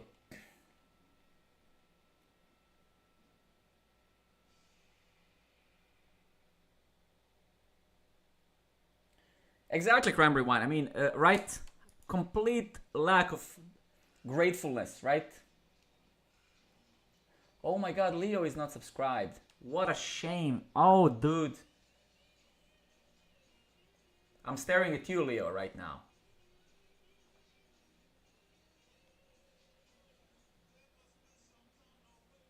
Man.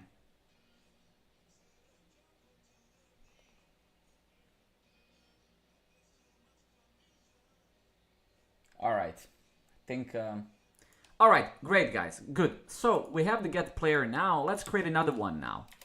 Let's create another controller function. Let's say create player. The exception here, let's say though, is that we're gonna need the actual reader as well, right? So we're gonna say r asterisk http reader. What was it?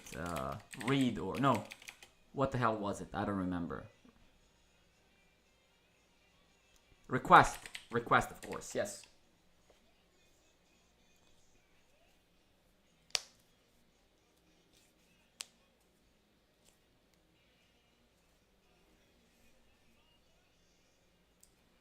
Oh my God, Crane! You see, he's just giving away subscriptions just like that.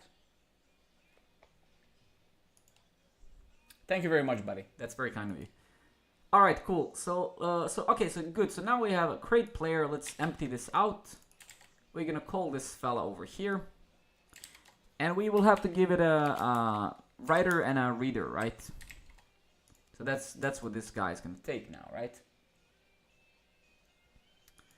Okay, cool. So creating a player will involve sending some requests, right? So that's also Chica Y, for example, Numinex, and a few other people have subscribed on Patreon, right? I think I have 5 people on Patreon, because when you subscribe on Patreon, it's actually me who get all the money. Oh my God, what is happening? What is happening? You see, Leo, I'm looking at you, man.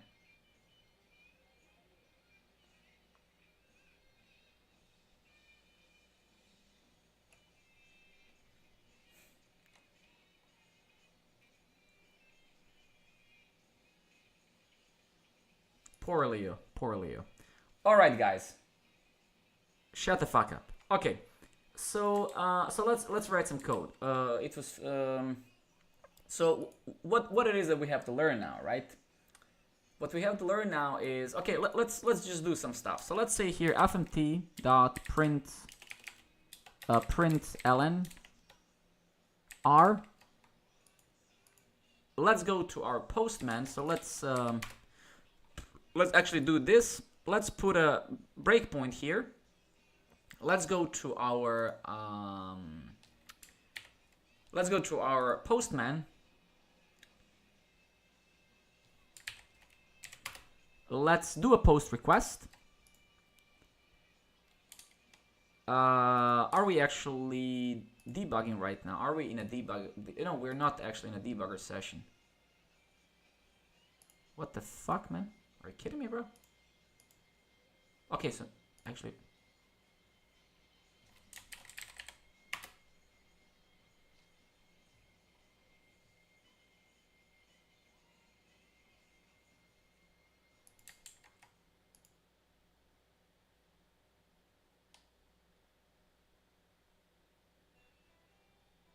all right, never mind. I mean, fuck you.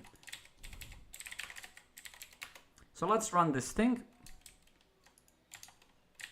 Okay, let's do a post request.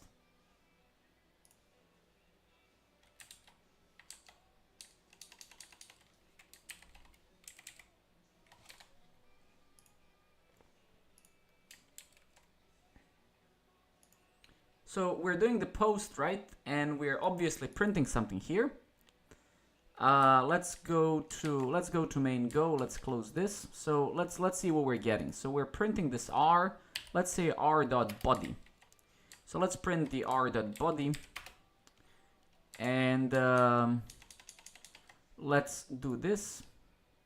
So r.body is an empty object, as it may seem here. So if we go if we try to actually send some JSON here, so we have the body, and we come here and we say, hey, I want to create a new. Is this a response? Wait, params body. I think it's this motherfucker. Fucking gonna wait.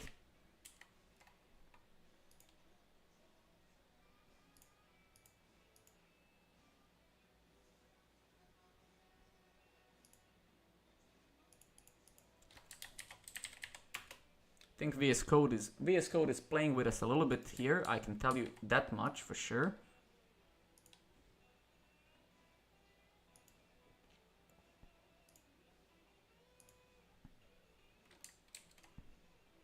Yeah, now it's working. Yeah, super strange. Okay, who cares? Let's just give it some JSON, right? And let's say here name, and we're gonna say fondo. Then we're gonna open up our terminal. We're gonna run the Go process again, and then we're gonna click send. And now we're actually getting something. It's a little bit different now this time, right? So what are we getting? So let's actually go to main file. So now we're printing the r.body, right?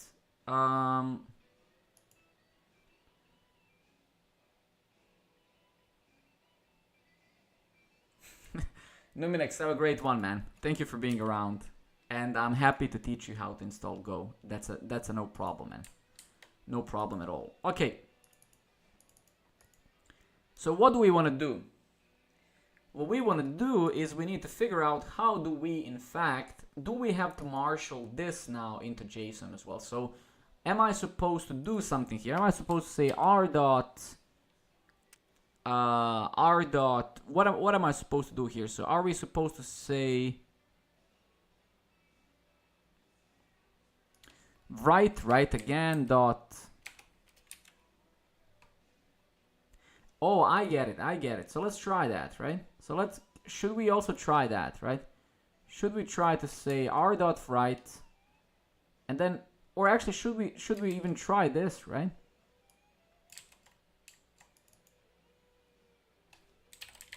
Can I do this? No.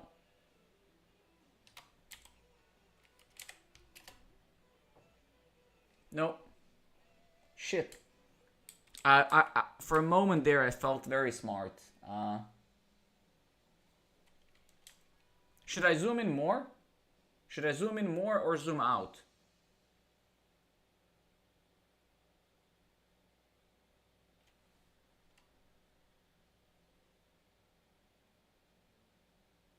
No, is it too zoomed in? It's perfect now. Okay, great. No, I mean, I can't zoom in more. I think it's zoomed.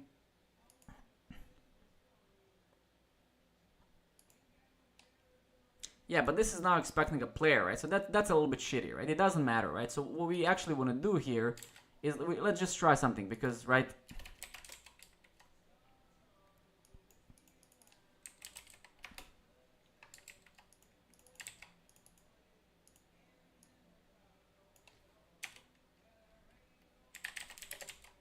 Or actually now, I guess we have to say r.write.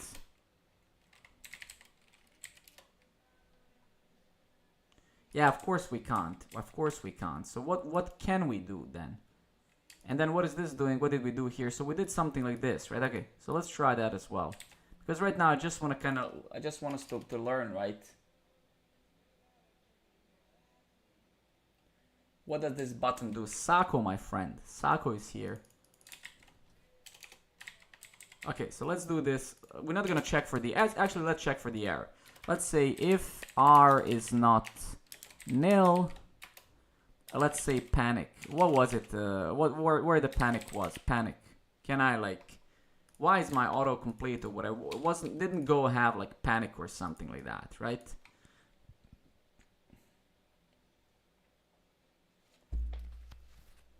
Oh, it's a lowercase panic. Okay. And what does it take?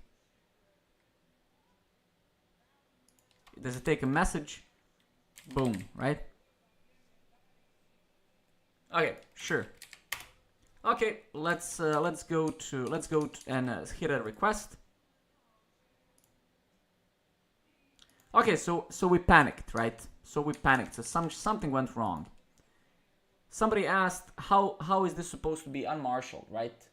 I'm not that smart yet. Give me 5 minutes. And then shouldn't create player and marshal the body as player. It should, yes. It's just I need to get to that point, right? So give me 5 minutes until I become smart to do that. I'm pretty dumb right now. So, and this is just the assumption I'm making. So r.body is the request body. So that I got right. For client request, a nil body means the request has no body, such as get request. For server request, the request body is always not nil null, but will return end of file immediately when no body is present. The server will close the request body. The server HTTP handler does not need to. Body must allow read to be called concurrently with close. In particular, calling close should unblock a read while blah blah blah.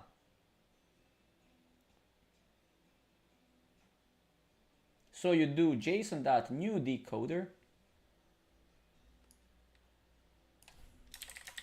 Okay. Rest r.body. Okay. Dot decode. And then we give it an address of a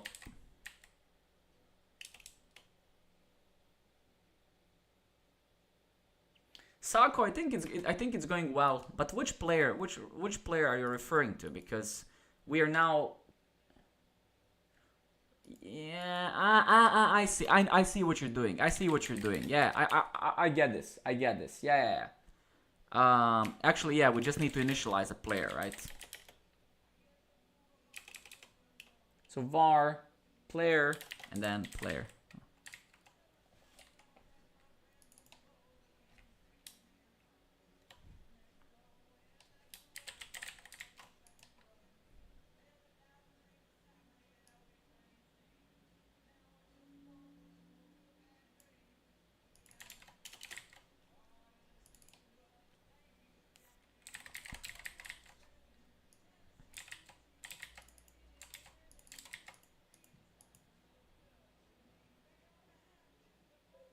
Oh, this is the error. Okay, so it's either gonna. Okay, I see. I get it. I swear I get it. I am not that stupid. I mean, emphasis on that, on word that. Okay, and then basically here we should do player, right? And we should do this, right? Wait a minute. So the player now is. What the.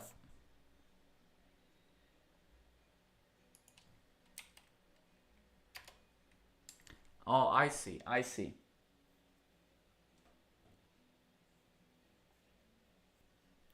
Yeah, but I want to return the player. I don't want to return a name of the player, right?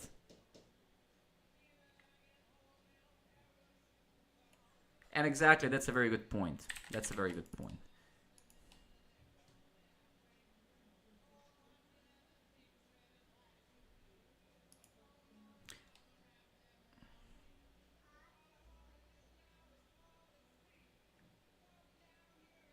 You would encode it back into JSON, right? Okay, so basically you're saying JSON dot, what was it? No, sorry. What was it? It was, yeah, it was JSON dot Marshall, right? And then it would be what player, right? And what is this? How was it? Yeah, right? But this has to be what? So the player right now is...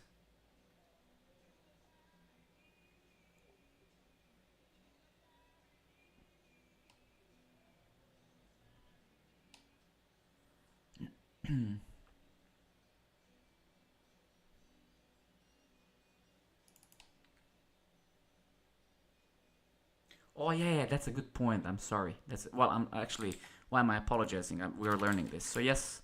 So JSON player R is this, right?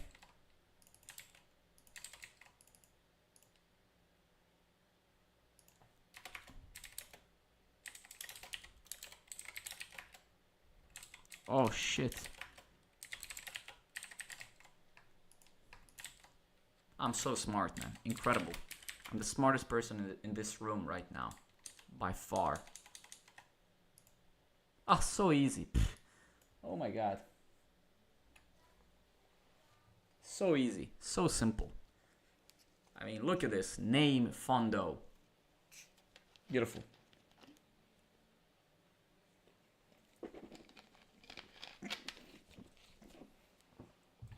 HPM, good evening, buddy. Horror, I do, yes, server horror, you're absolutely right. We do have it already, and we can indeed use it because the signature is the same. So you're absolutely right. We could, again, reuse this thing in here. We could basically, what you're saying, pretty much, we can do this. And then here we can say JSON player, I guess. And then we can just get rid of this.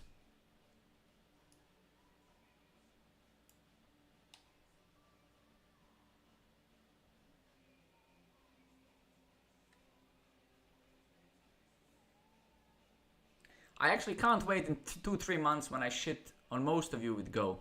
Can't wait that. Exactly. Fuckers.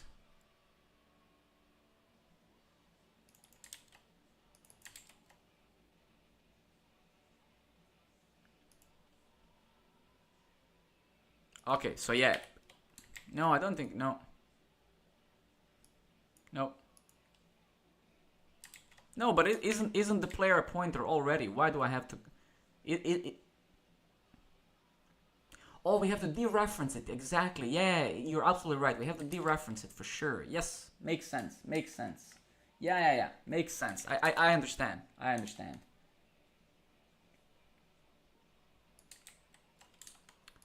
Okay, cool. So that's great. So okay, good, right?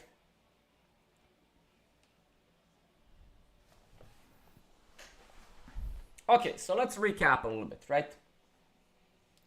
Let's recap here a little bit, right?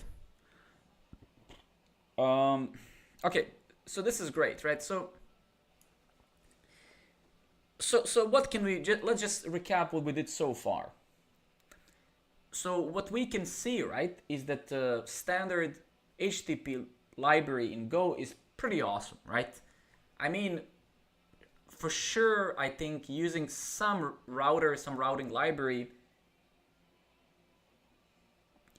could be useful. Doing this sort of stuff is you know, it's kind of not nice, right? But could you build your own abstraction over this in 3 minutes? Yes. And guys, I'm just sharing my, I think it's good because unlike some of you here, I don't have much experience with Go, or none at all actually. So it's good to see an observation from someone who is coming to the language to say, right? So my observation here is chillax, thank you very much. So my observation for now is that standard library is pretty cool. It's actually, for example, if we compare it to, let's say, C# or Node.js, it's a lot less boilerplate. Like if we compare it even to Node.js, in Node.js, it's very similar, but you have to write a little bit more code, right? So that's pretty awesome. I really love the errors. I really love the errors.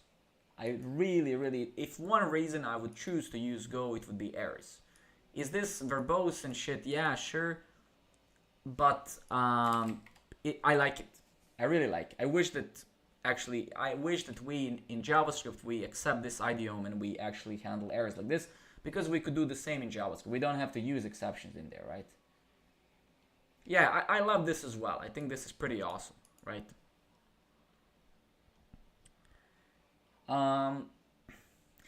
Then the JSON Marshal stuff as well, also very nice. So it seems that we have the necessary encoders, decoders, whatever in Go. That's pretty cool. So we create a decoder here, and then we do. So this is pretty awesome, right?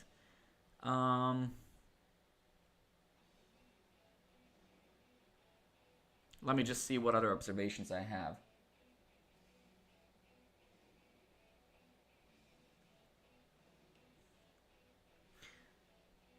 I'm not fan of this. I don't remember the name of this thing. I don't remember the name of this syntax. I didn't memorize it yet. I don't think, I don't know. Struct tags, exactly. Struct tags, thank you. It doesn't bother me much.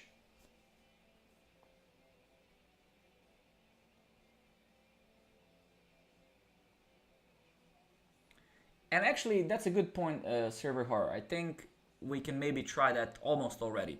But we will need to break this down a little bit so we can test easier, right? So that's why I'm gonna write everything in a single file, and then we're gonna start breaking things down and learn about. We're gonna move some things into packages, maybe just for the sake of it, and move things around. Because right now, obviously, everything is in one file. Just I don't want to do 5 different things at the same time, right?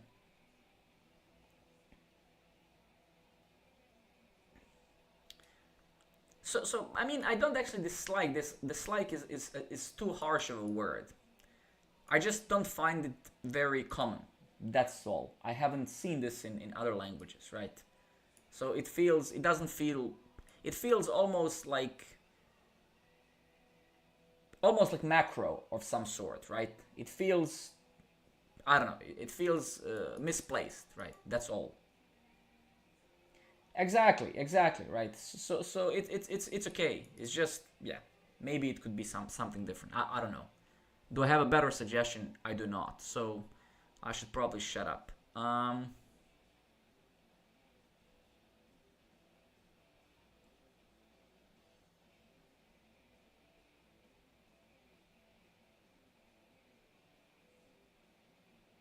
This is the way. Let me suck with it for a while, and then I'll form more opinions as we build more, as we actually build something in production. Because I can't form any opinions on a language until I use it in production. Everything until then is just a hello world type of shit, so it's meaningless. Okay, give me a second.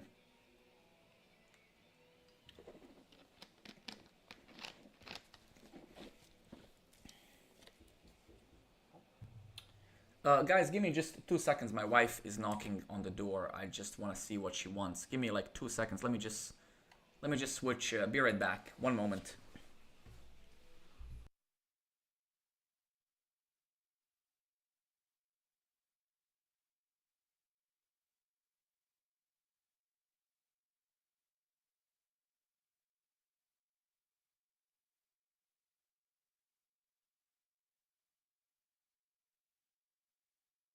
Alrighty.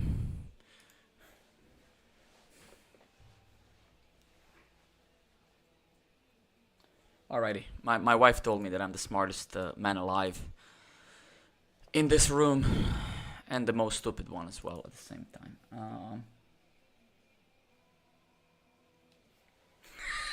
Authorities are rating him. That's actually a good one. That's the good one. She actually was doing that. She's trying to put our son to sleep, and I'm talking like I'm 14 years old. Exactly, Sako. That's what she said. She said you're the most handsome man in the room, in this room right now. That's how you solve the problem of being the smartest and most handsome. You just, you know.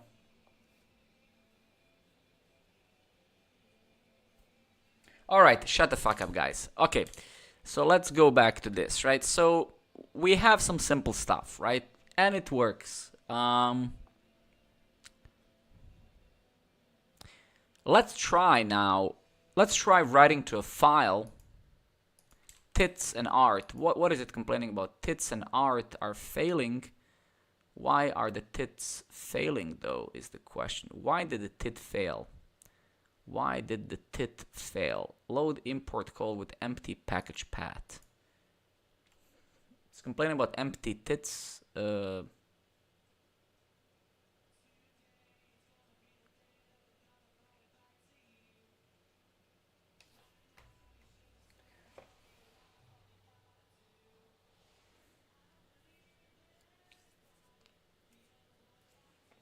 Just leave the tits, okay? Leave the tits alone, okay?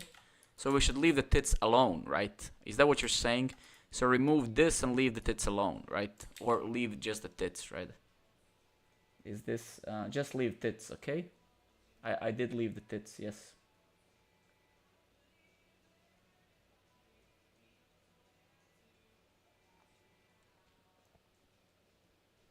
So, okay, I did leave the tits alone, but it's still complaining. I don't know why. Let's reload the project, maybe.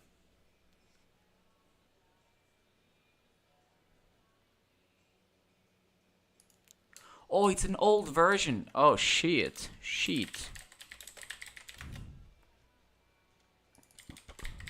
Okay, module tits. Go 121. Tits and art. I mean, I literally, you guys said leave the tits alone. So there we go. So tits are now alone. It's still kind of complaining. What the fuck? I'm not... Go mode tidy. Okay. Go... So we need to tidy the tits. Okay. Titty. Oh, I swear to God, I didn't want to write titty. Go mode titty. I wanted to say go mode tidy. Okay. I know that looked planned, but I'm not that smart to come up with that joke. So, go tits, go test imports. Tits, go test. Finding module for package, dear bad, malformed import path, empty string, go tits, go test. There's, guys, we have the problem with the tits, for sure, right? Titties are giving us a lot of problems here, and I don't know what to do about it. Malformed titties, exactly. Yeah, malformed. Okay. I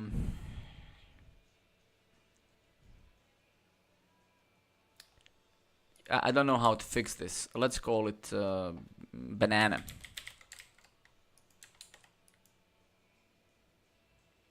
Wait a minute, I have an idea. Shut the fuck up. Okay, so let's do this. Let's say go mode init banana. Go mod tidy.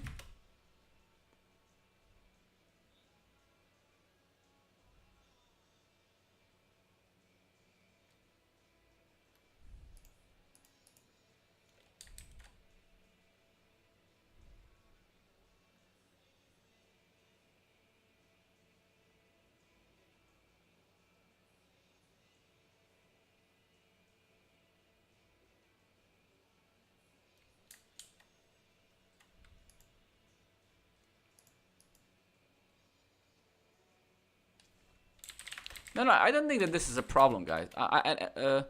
Oh my fucking god. What? Why the fuck do we have this seriously in here? That's a good question. Why do we have go inside here? Are you fucking kidding me, bro?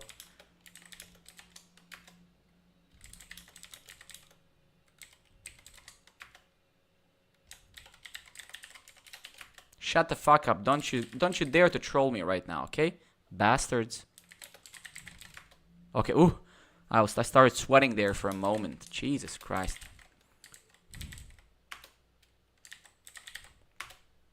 So easy. Fixed. Shut the fuck up. Bastards. There you go. So easy to fix. Okay, let's do the actual important change. Let's call it tits again, just so we stick to the... Okay, great. So we have that there. It works. Why is this microphone kind of moving towards my mouth? Every time I talk about tits, it's crazy. Okay, it's I swear to God, it's kind of doing this. Like, I think this boom arm is like... You see, it's kind of coming back to my... Dude, like, just stay in place, man. Jesus Christ, dude. Okay. Look at this, like man, can't relax, man. Okay, cool.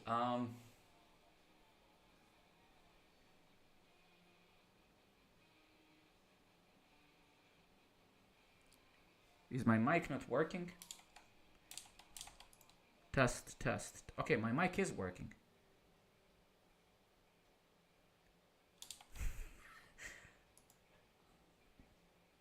Sounds different. Is it good now? Is it good now? Is it good now? Does it sound normal again? I was touching the microphone.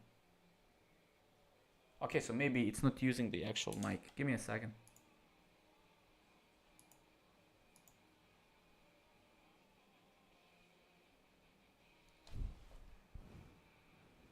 What about now? What about now? What about now? What about now? I don't know what the fuck happened. Something happened. Does it suck ass still? Oh, okay. Wow. All right. Okay, cool. So let's just put it here then. The button's on the front. No, I don't think that's the problem. Is it fine now? Test, test, test, test, test. I don't know if you guys are being serious. It's shitty. Fuck. Shit, fuck. Why? Why is it shitty, man? Alright. What about now? What about now? What about now? Okay, good.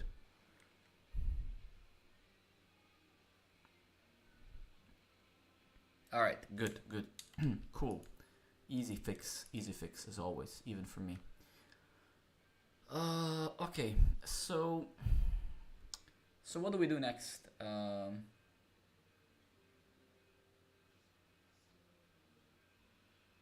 I'm not talking into the mic from the wrong side. No.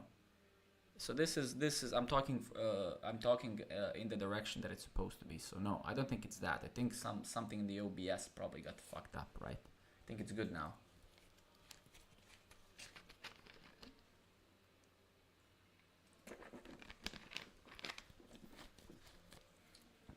All right.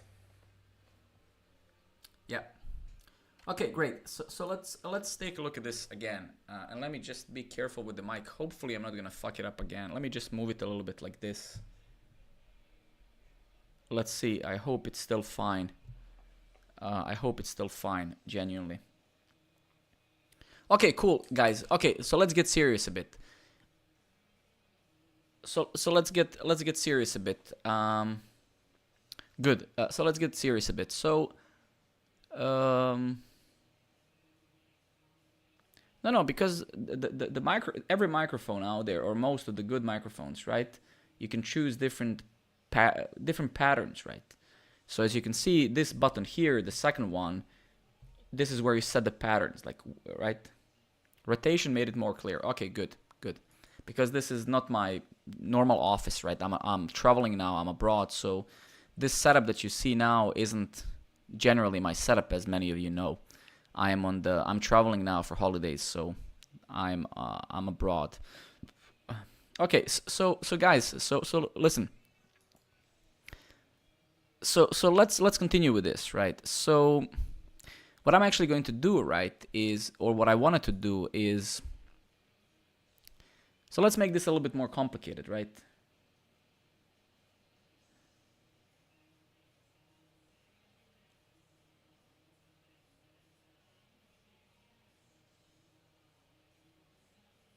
I think those are very good suggestions for her. But actually, let me just take what you said. So we're gonna do that in a minute. I just want to finalize this example first, right? So let's take this. Let's take the suggestion. Let's open our to-do here.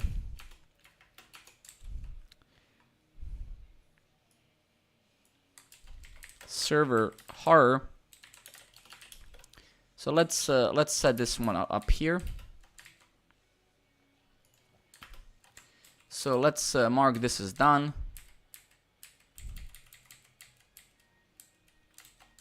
Okay, so we have that now, right? Okay, so let's get back here.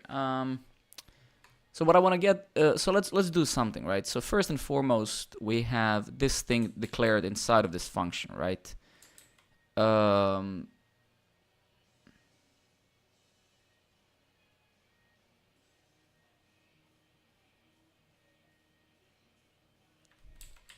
Yeah, exactly. So let's get over here, right? And let's say something like this. So, so what I'm actually gonna do, I'm gonna say players.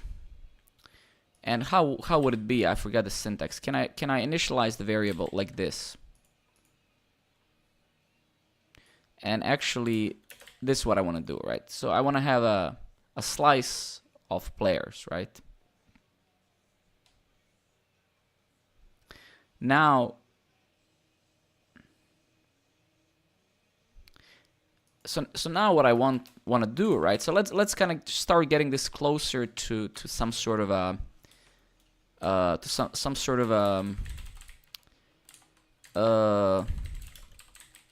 to some sort of realistic kind of example, right?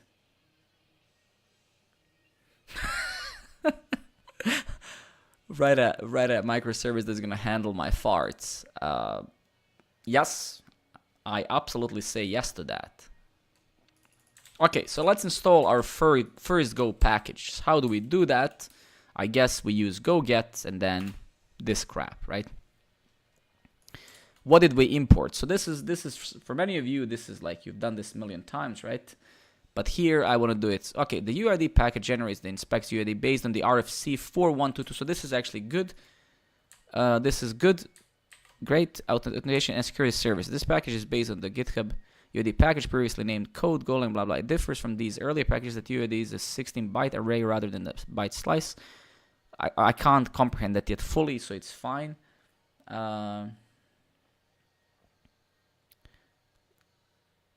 Now,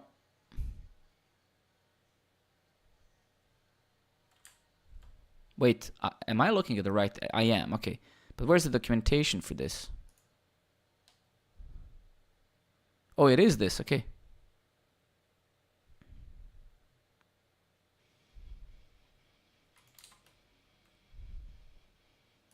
So can I say somehow here, is there a UUID type? Is there like a custom type? Is this a type? Yes. No, but I don't want it to be an array. I want it to be just a UUID. Okay, yeah, here it is. Beautiful. This is what I want. Oh, actually, yes. Okay. So this is great. So I want this to be a UUID, right? So that's super. And I obviously I want to use this struct thing, whatever it's called. And I want it to be not compatible with reflect struct. Okay. Get bad syntax for struct tag value.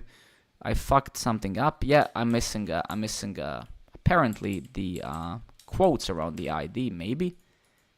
Yeah, great, super. So I'm slowly kind of getting it, I think. I'm slowly kind of getting into it.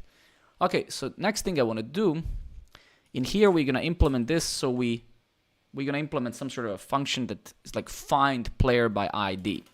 But we're going to implement this, I guess, maybe as a function receiver, maybe, or something like that. So here I can say func, and then function receiver, which is going to take a which is going to take p player, get player by ID. Then we're going to have ID, which is going to be of type string, and then it's going to return a player, right? And then I don't know how to implement that yet. I'll learn in a second, so bear with me. So now we created a method on a player struct, and we're gonna, of course, does this actually belong? Does this method really belong there? That's questionable, but we'll see, right? And we know that here we're gonna be calling that eventually. We're gonna be saying players, I guess. Dot. No. So the players is an array of that. So yeah. So no, not really. So this doesn't really. Yeah. Never mind. So no. So that's wrong. So what we're gonna do? We're gonna do something like this. We're gonna say here players, which is gonna be an array of player, I guess. Maybe like this. I don't know. Yeah. And then we're gonna say, I don't know, players of 0 for now. Just something like that, right? And then if we get it in here, and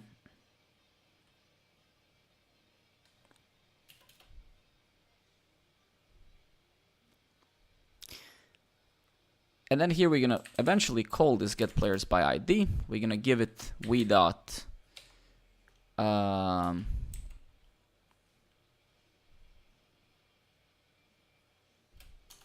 r dot. No, sorry. We're gonna give it a player. We're gonna give it players, and then we're gonna give it no, that's not good. Yeah, sure. Because then we're gonna extend this to use URL parameters, right? So here we're gonna say eventually. So we'll need the reader here as well. So we'll need R, and if I recall, it was HTTP request. And here we're gonna say r dot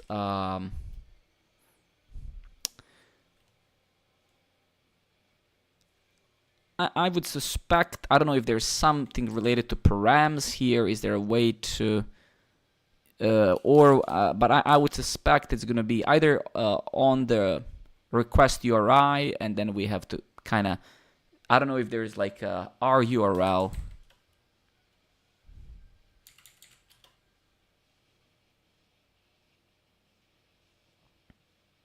Yeah, but I don't want to use any libraries, so that's the thing, right? But let's just hard code one here, right? Actually, no, because that's not a UUID 4. So eventually we're gonna have some UUID 4 here. We're gonna create it. So let's do it step by step. Yeah, well, then maybe that's a good exercise that we parse it ourselves. I'm with you. I'm with you.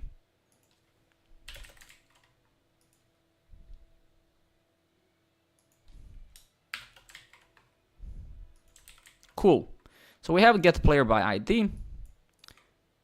And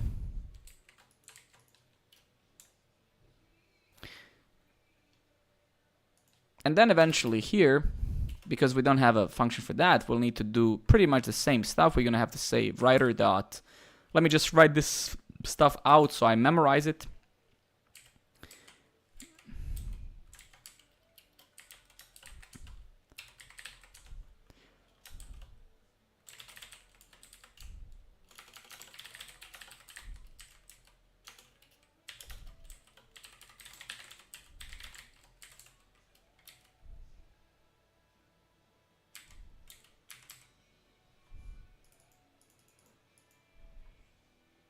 And then we can maybe, okay, so eventually what I will want to do, and let's do it kind of more go away, right?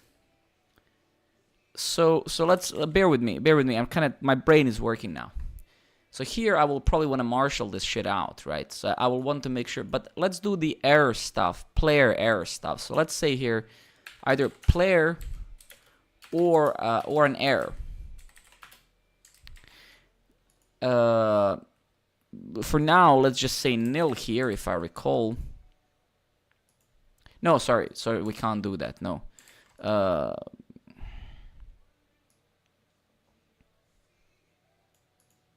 But that's not really what I wanted, is it? Do I need a comma or some shit like that? Yeah, okay, yes, I remember now, I remember.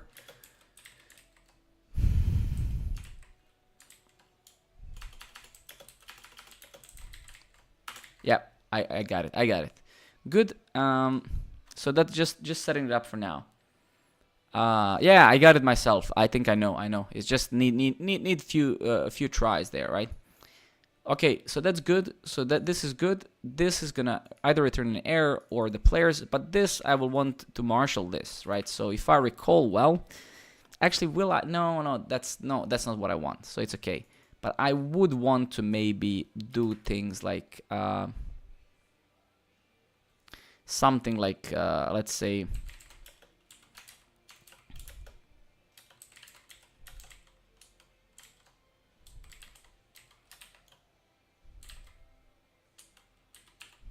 can I, and this, if I recall, was also taking the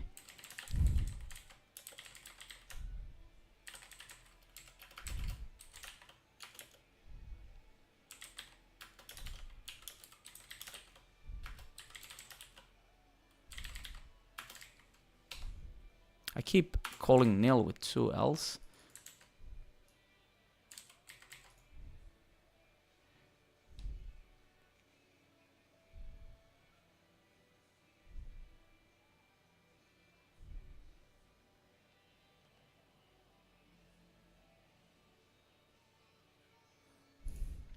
So now we're having a problem, right? Because this is a JSON, but this is expecting a player struct to be returned, right?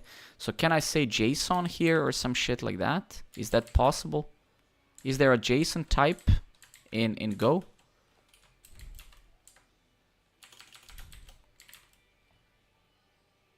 Byte, okay. I see, thank you. Thank you very much. Okay, great, so this is good.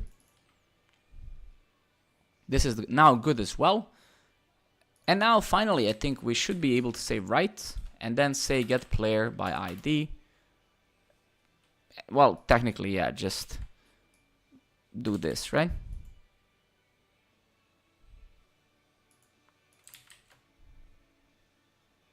Wait, what? Oh, never mind. Sorry.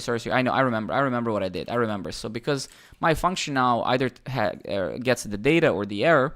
So let's say here player R is this, and then we want to say if error is not nil. Right now I'm just panicking everywhere. Of course, I understand that that's not what we're gonna be doing. I hope not. I hope that's not idiomatic Go. But for now, I don't want to be getting stuck with that for now. So, okay, so good. This is kind of, I get it. So now we have this thing. We get this thing. We now have to, so what I have to do now is I have to implement here, so, you know, find the player inside the players array. You know, or, you know, return players. We'll have to see what we want, right? So how do I do that? So what I want to do is I want to, I guess, say for, or we can use the range thing as well, right? So I can say for, let's say, P, I don't actually remember the syntax. I think it was something like this, range, and then players,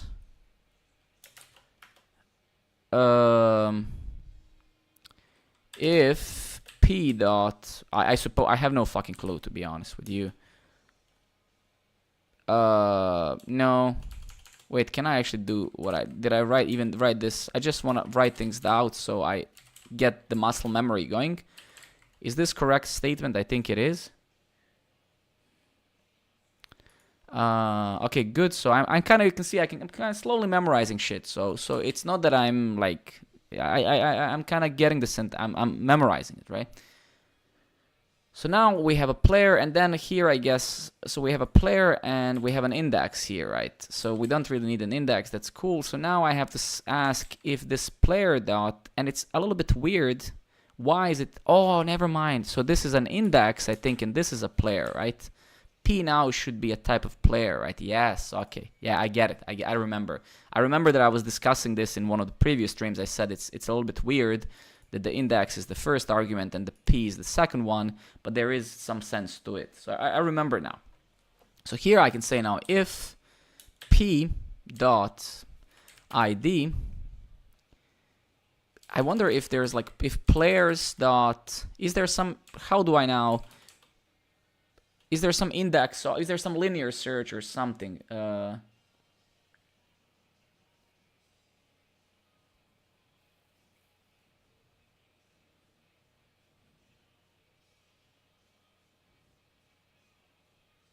Oh yeah, exactly. Sorry. Yeah, you guys are right. So is this is double equal, I hope, ID.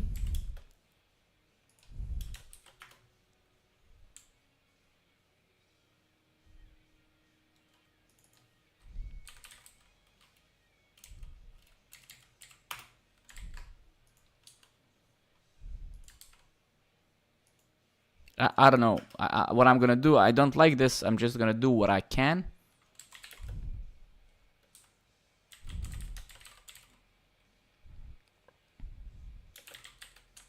I don't fucking like this. I know.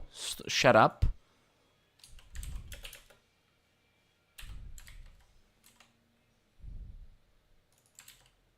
I hate this imperative code like this, but that's what it is.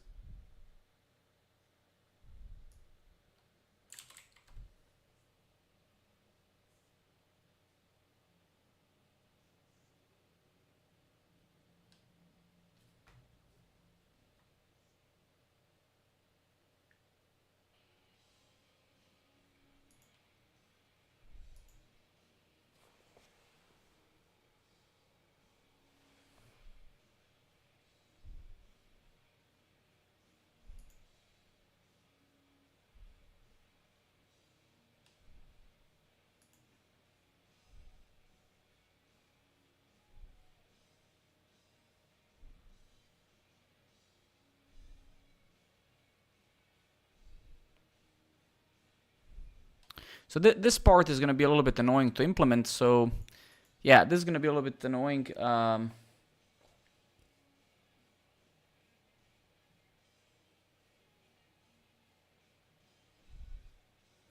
Okay, so next thing, so let's just leave this for a second, right?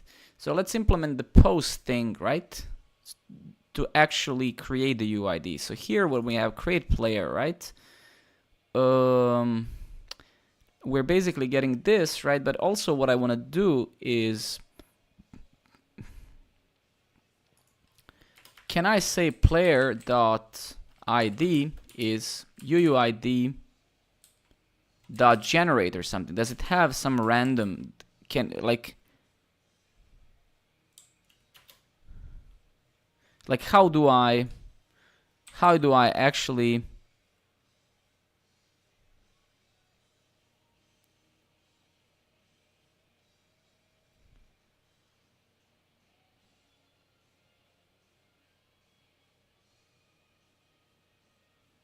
UID parse? What do you mean parse?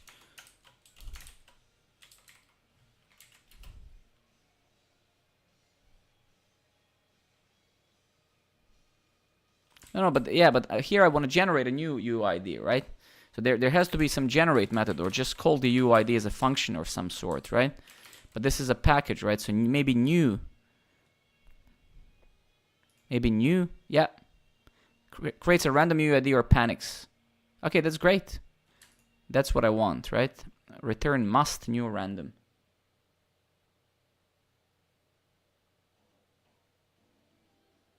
No, I need it as a UUID. So this is fine, I think. It seems that it likes this. So if we actually go to Postman, right?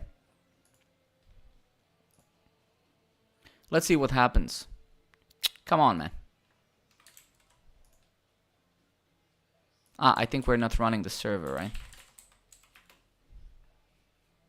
And we need to comment this piece of code out because, yeah, it doesn't like it, unfortunately, right?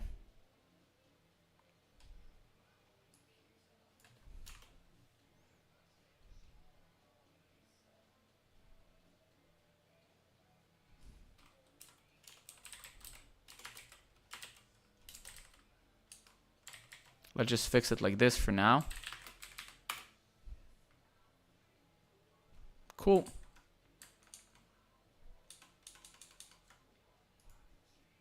All right, so here we have the newly generated ID.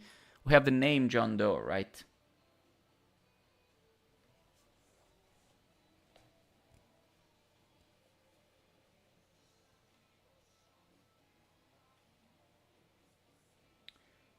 Okay, good. So that's great.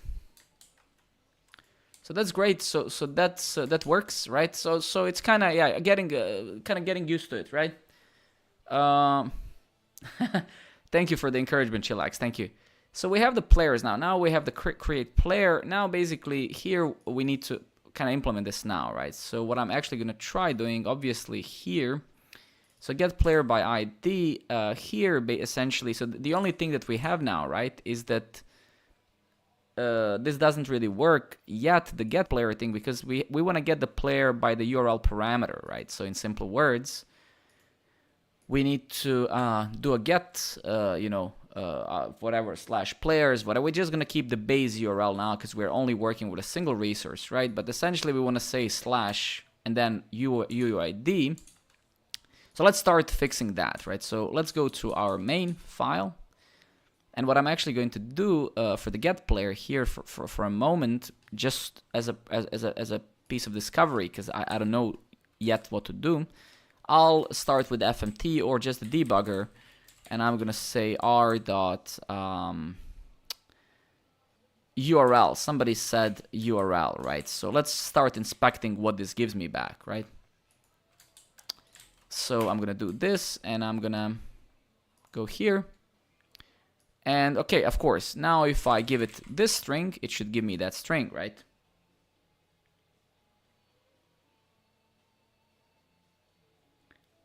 r.url query, let's see.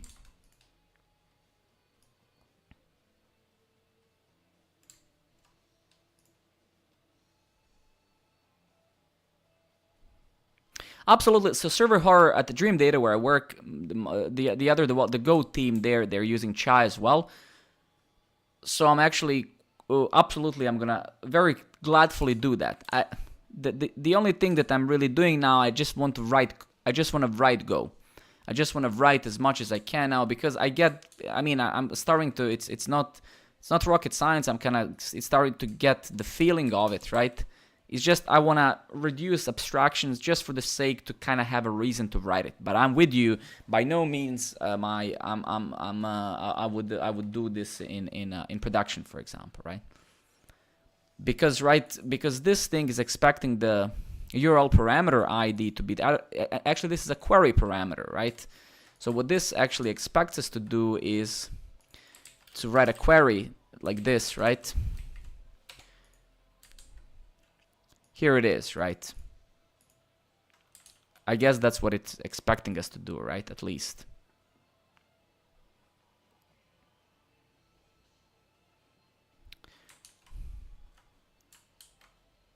Now, the problem is when I print this, it doesn't actually seem to be printing the correct thing because I would expect that this get ID, it would get the key of the query parameter and spit back the actual value. But it doesn't do that, right? Or restart your app. Motherfuckers, it's your fault. It's your fault. Bastards. There we go. Fucking bastards, man. Like, make me click this. Idiomatic Go, we don't use air. We don't use air in Idiomatic Go. If you install that library, I'm gonna unsubscribe and never watch your stream. Fucking assholes, man.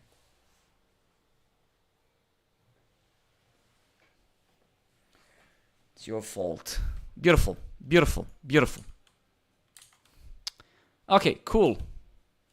Cool, I love this. This is actually quite clean.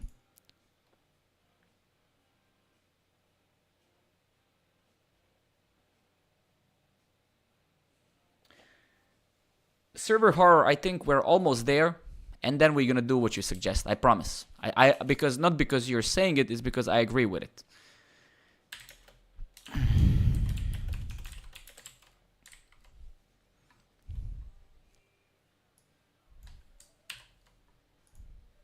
Okay, so but before I get to this point, bear with me. Bear with me here, please. So we need to cast this to UUID 4. So okay, so there are two things we have to do here. There are two things that I want to do here. And now, okay, great. There are two things I want to do. Okay, bear with me. Bear with me. There are two things I want to do. Check if the ID is actually UUID. If it is, convert it to an actual UUID, right? So we know that this is going to be a string. We know that this get most likely, yeah, it returns a string, right?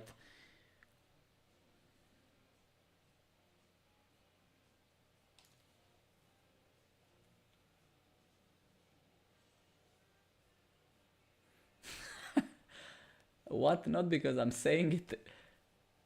Okay. So now let me wait. Okay. Let me grab this. You guys are actually fucking with my brain so much. Very hostile. Very hostile. Okay. So I do care about the error. Okay, beautiful. This is exactly what I needed. Thank you so much for this. This is exactly what I needed. So what I'm gonna do, I'm gonna do this. This is exactly what I needed. This is so nice. And I guess this parse returns an error. I hope so, or the UUID. Okay, so I'm gonna say ID parsing error.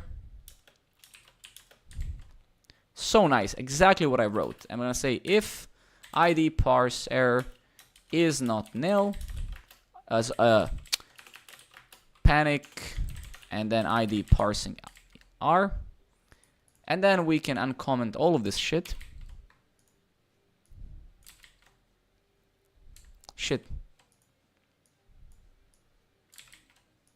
There we go.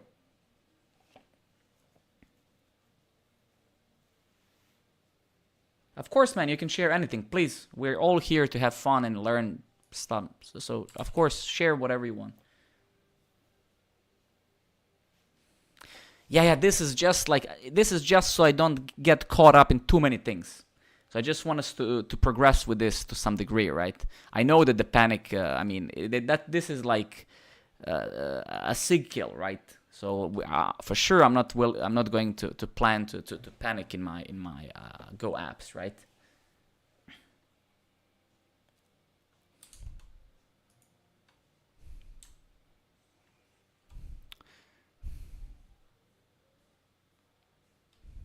Okay, let's read this maybe. All right.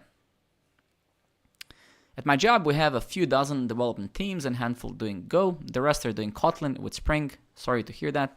I'm a big fan of Go, and honestly, once you know Go, it doesn't make sense to me to ever use the JVM, of course, again. So I started push within company for the other teams to start using Go too, and I got fired. I'm just kidding. And a few started projects with Go to try it out. Fast forward a few months, and the team who maintains the subscription service has their first Go app live. It's basically a microservice which lets you get user subscription information when calling the user ID. The user information is fetched from the DB in the call. But since we only have few subscription plans, they are loaded once during startup to keep in memory and refreshed in the background every few hours. So basically they cache some shit, right? Fast forward again. He's fast forwarding a lot, man. -FF. Fast forward again a few weeks and we are about to go live with a new subscription plan.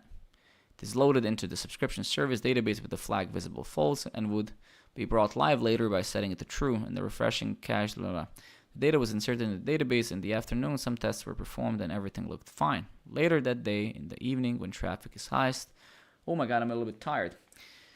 Whew, they're off. Oh, Jesus, I should be written. Wait, I'm sorry.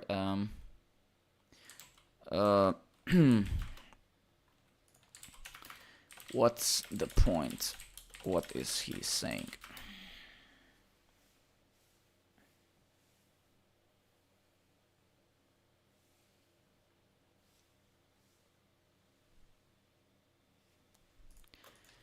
Dude, keep it short.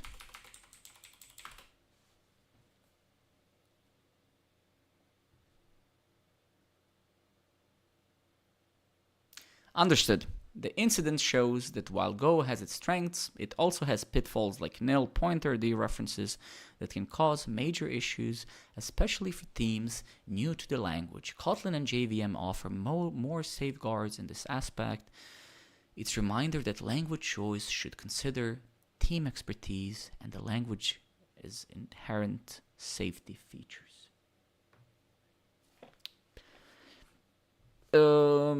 I think didn't we actually see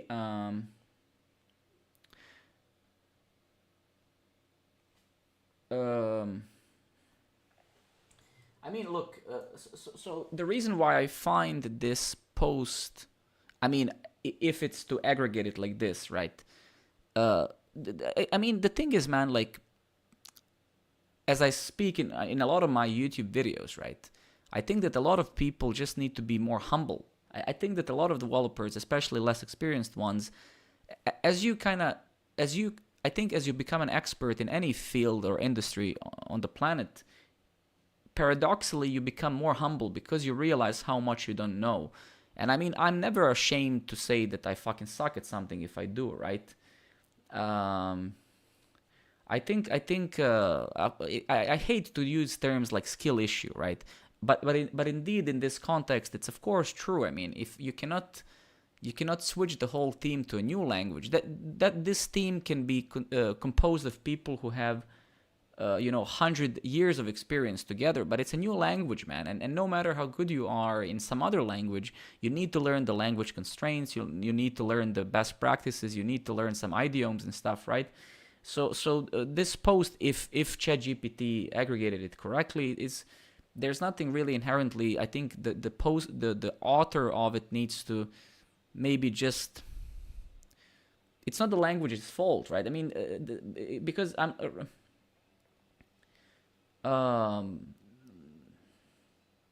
No, the thing is, but I've seen this with people shitting on JavaScript. Again, I've seen this with people shitting on PHP. I've seen people shitting on most of the time when people shit on languages is because they don't understand them, right? It's the same with JavaScript. JavaScript is a great example of a language where you can shoot yourself easily in the foot and in your face if you don't know the language, right?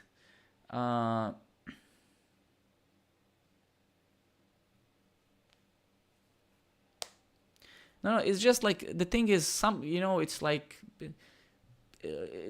because you have to be a realist, right? Like you can again, as I spoke in so many videos on here and also on my YouTube channel, right? You have really two choices whenever you approach something. You can either learn it or you can complain about it, right? I mean, just learn the fucking rule, man. There's no language out there that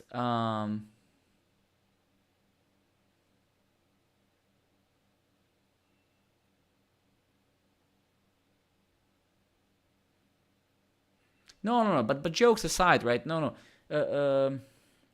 Look, I would not dare to comment on someone, especially a person that this post, I'm not suggesting it's also wrong, right? It's just I didn't have the time to read the whole thing on the stream, right? It would take half an hour to read that, right? But I think the point is, if you don't understand something, just sit and learn it instead of complaining about it. If you make a mistake and your software fails, then fix it, right? So I don't think that yeah, but I mean, look, server horror, to me it seems that you have enough of years of experience, a lot of years of experience in programming to know that we had rusts of the world for 20 years now. Every 3 years we have a new rust coming out. We have a new framework killing other frameworks.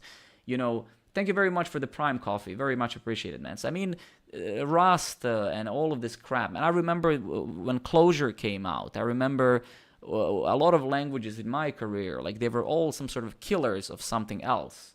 So it's a normal life cycle of software engineering, is that there's always this next thing that's gonna change the world and shit like that, right? But fundamentally, I mean, yeah, of course, Nerko. I mean, Angular is dying now for a decade. JavaScript is dying for 2 decades, right? So this is just content creators. That's, again, if you watched my video on influencer-driven development, programming propaganda, you would basically...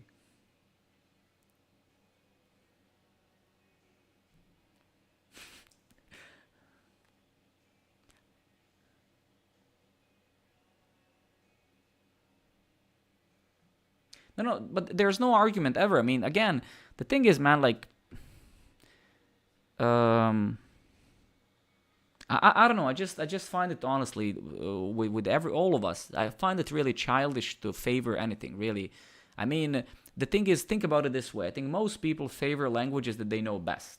So, for example, most content creators, they favor languages that generate engagement and clicks for them, right? So if a guy is if the guy's whole YouTube channel or Twitch is based around some language, of course that he's going to be selling that language to you the most, right?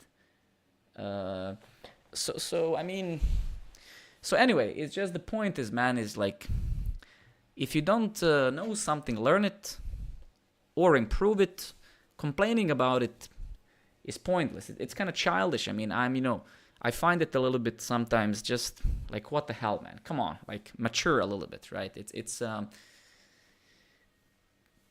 because there's no language that doesn't have flaws. I mean, it's ridiculous, right? There's no language, even like Go. We are learning Go now, right? You cannot say that everything in Go is great. That's perfect, right? Even some of the syntax. If we just stick to the syntax, you can argue with people that some things, like error handling, for example, right? So and that's how it is, man. It's just ridiculous, right? Like, it's ridiculous to expect that some new language is gonna come out and it's gonna be flawless. It's gonna be perfect. Nothing in life is perfect except me, right? So it's really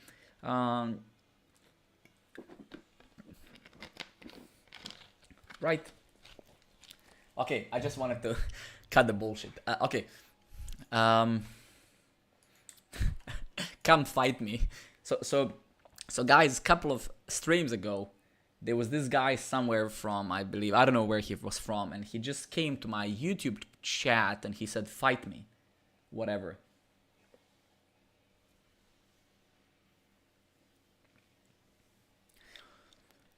Well, I mean, you know, let's just, yeah, we're all, I should actually become a content creator in a sense that, fuck, I need to find a language that I'm just gonna glorify completely and then just put everything else down for my own profit. I think that sounds like a...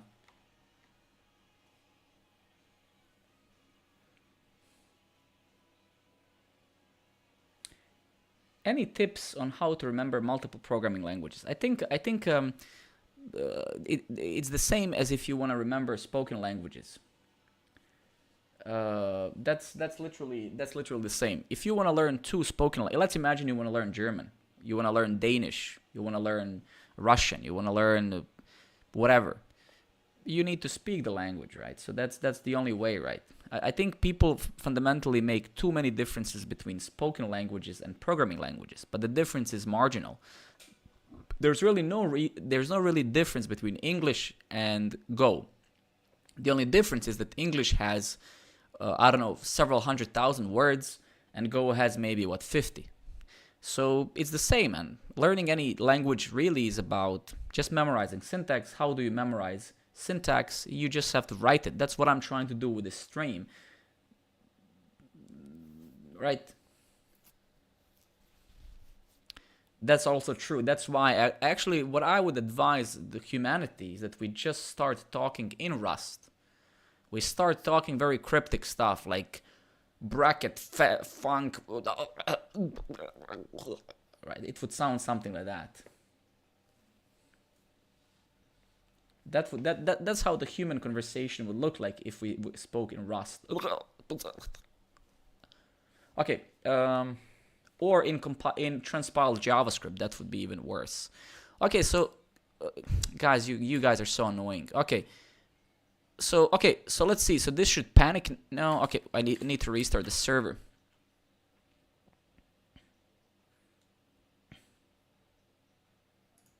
So this should fail. Good. So this panicked, right? Invalid UUID length 9. Super nice. This is what I wanted. So this is very good. This is very good. So my program is actually working. Give me a moment here. So we panicked here, right? Because it's not a correct UUID. So that's what we're handling here. Then if it is a correct UUID, we pass along. So let's test that case. And then maybe we can write some unit tests. That would be super nice. I think that the horror said, and I agree with that. I think that would be super nice.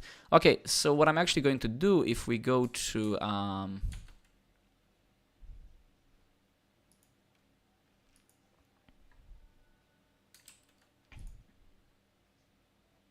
what the fuck? Oh.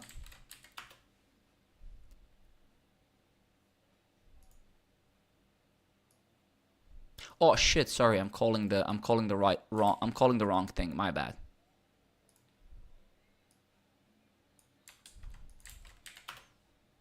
You know what? Actually, let me just do one thing because this is annoying me slightly bit.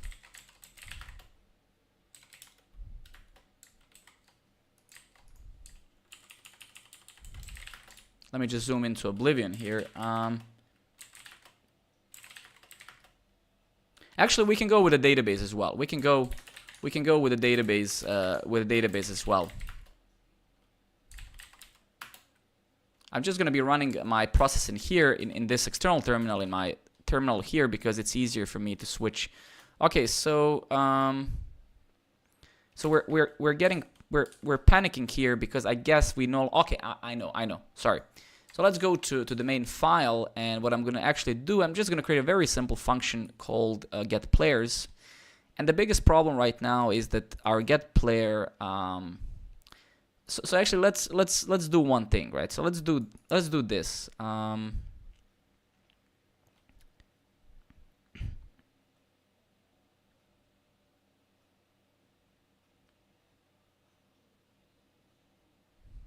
Oh, you mean like this? Fair enough. I actually like that as well. Believe it or not, I like that as well. I'm with you. I'm with you. Okay. Okay, but just bear with me. So the thing is, right? How can I check? Okay, so we need another check, right? So actually, so wait, I need to just okay. So let's say string ID. That's definitely a shitty name. And then let's say here if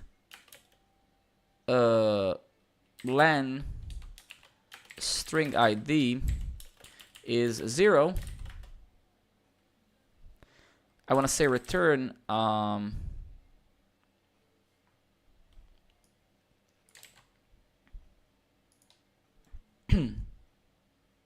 this is a shitty code, don't take me wrong. This is not supposed to and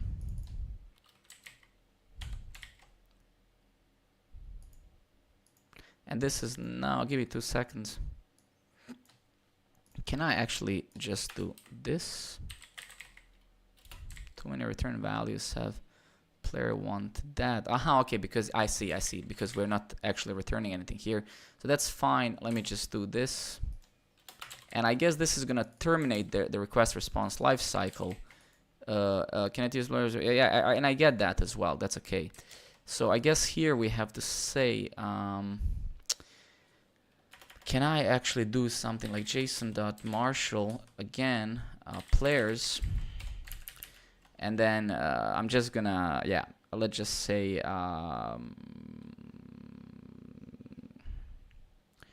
JSON players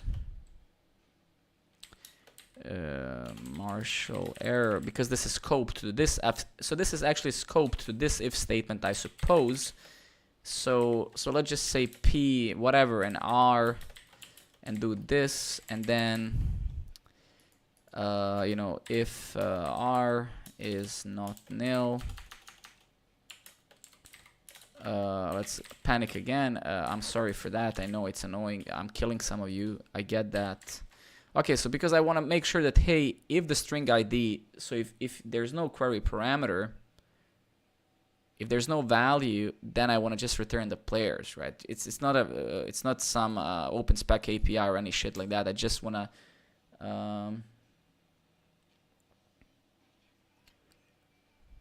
and then we have a string ID in here, right? Which means that we have already parsed it. So we can then just replace this call with string ID, right?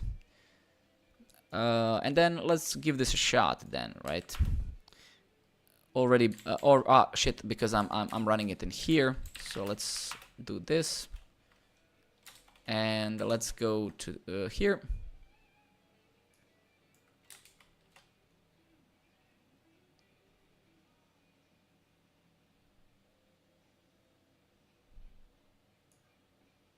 So this is correct. So where did we actually fail?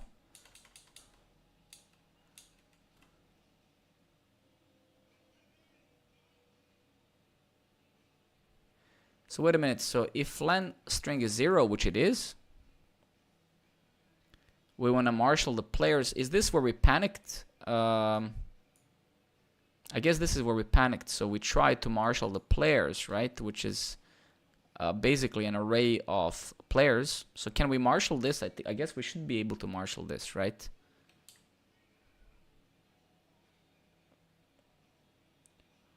Or do I need to loop and then marshal each individual object somehow? What am I supposed to do? Am I supposed to loop to the players and then, or can I just, you can marshal a slice. Okay, good. So this should technically be correct, right? So if is not nil, panic and then write p, right?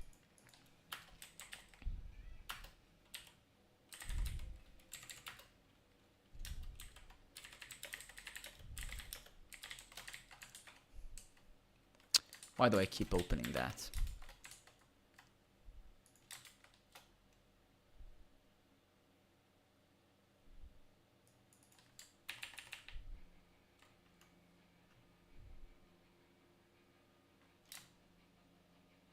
Oh, actually, you know what? I might know what's the problem, because but is this gonna, so do I need to like break from here or return, right? Because we're not actually expecting a return, right? Okay, so I think this is the problem. Where we're supposed to, I don't know if this is gonna terminate this thing, right? Because so that is the biggest problem, right?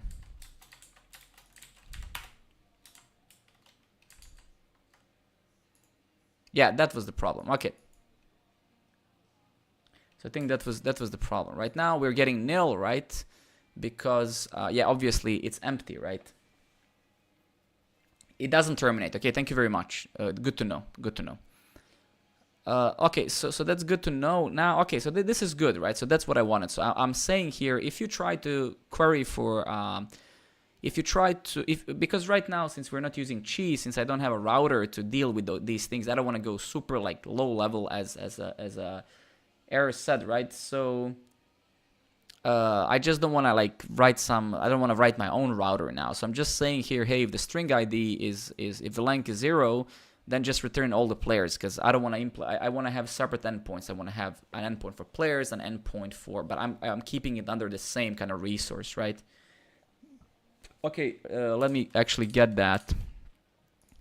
So where's my chat? So let's actually, so this is very common. Thank you. Thank you very much. Let's just error F. Okay, I really need to spend some time off stream just memorizing the log library. There's the log. I saw there's an FMT and there's a log as well, right? So error F doesn't have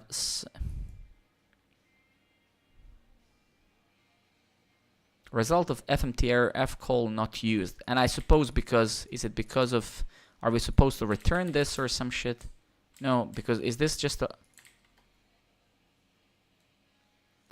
yeah, when I'm returning, you're saying, right? Here, right? Wait, sorry.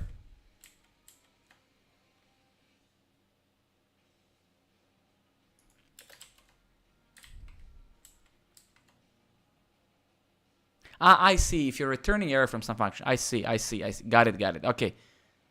So for example, I think we have it. So would you do?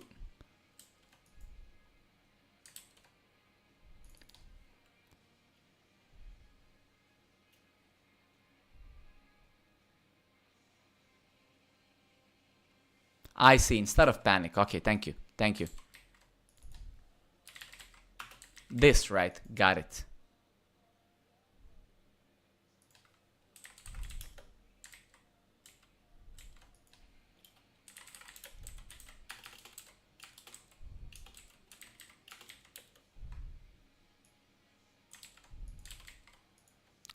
If I can use my knowledge of some other things, I guess this is it.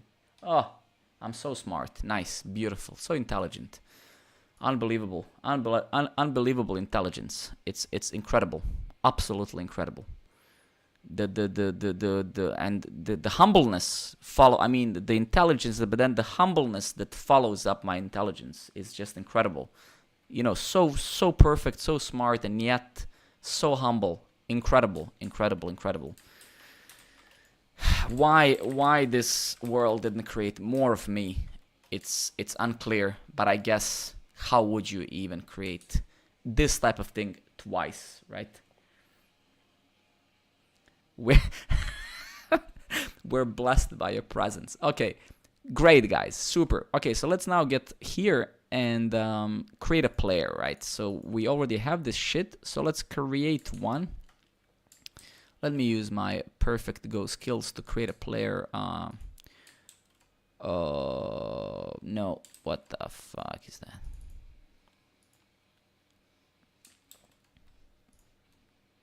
Fondo, okay, and let's get this UUID, and let's now try to find the user by this UUID, right? So that's what we have now. How to set? So we say here, we say ID.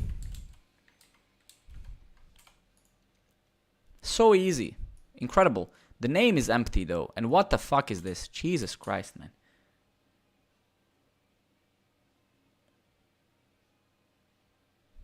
So this looks completely correct. Okay, let's see. Let's see where we messed up. So if I get over here and I say ID is this is what we get.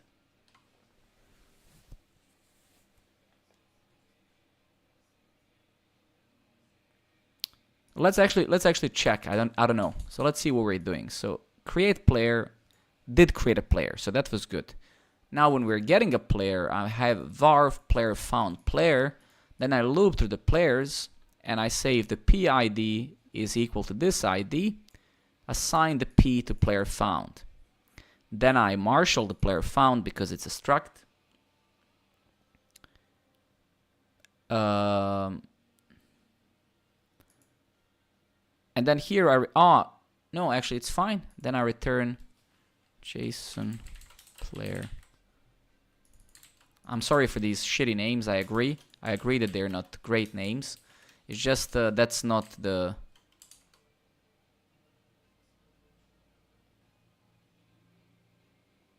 Actually, that's a good point, man. Did I push the player? No, that's a problem. Sorry, my bad.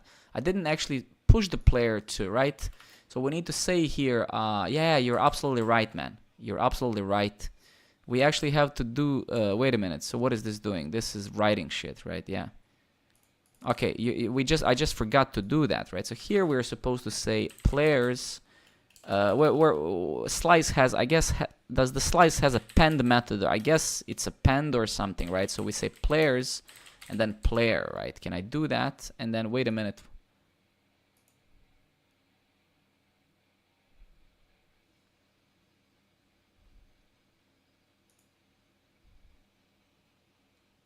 Oh, so the append is returning a new value. That's actually pretty cool. So basically you're saying players is equal to players, append players player.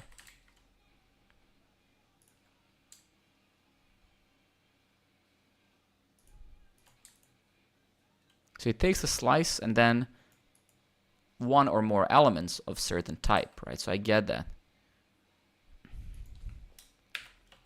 Okay, got it. Amazing. Good. So because we had to dereference it here, so that's great. I get it. Now we're appending that to that. Then we're, yeah.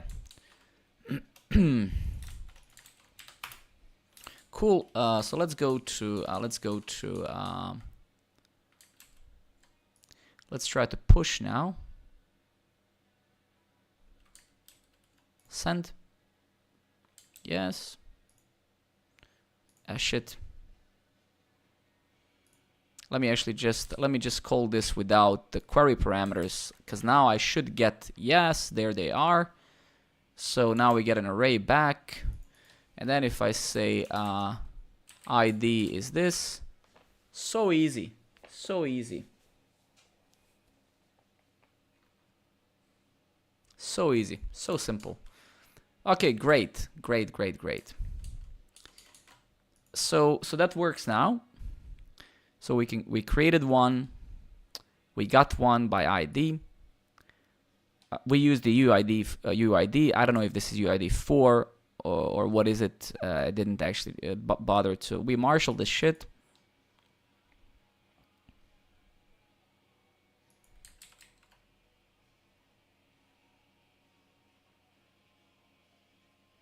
Instead of using go run main go, every time you can use compile daemon. What is compile daemon? Can you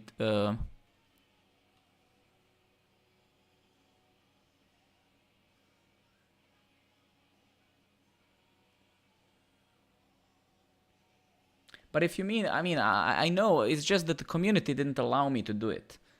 Basically, they threatened my life. They said it's either us or air or air. That's what they said. Most people just said it's either air or us. If you want to be coding Golang on your own, then use air. That's what they said. That's what they said. We have a group of very dangerous, violent individuals here, right? So we have to be very careful.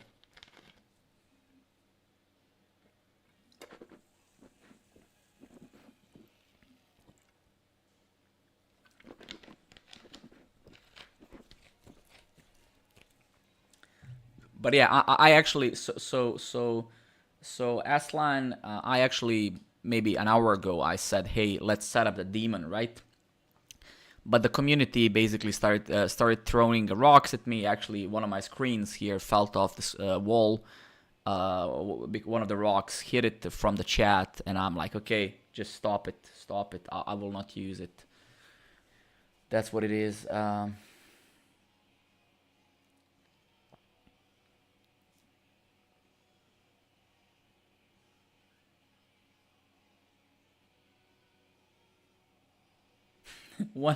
One bunny dies, man. No, but of course, I mean, look, the thing is, of course, that you're not gonna see a daemon type of thing in a production app, right? Because that is a development tool anyway, right? So for sure, right? But it doesn't matter. It was more like a meme. I just wanted to joke around. I will definitely set up some daemon because restarting this shit manually, right?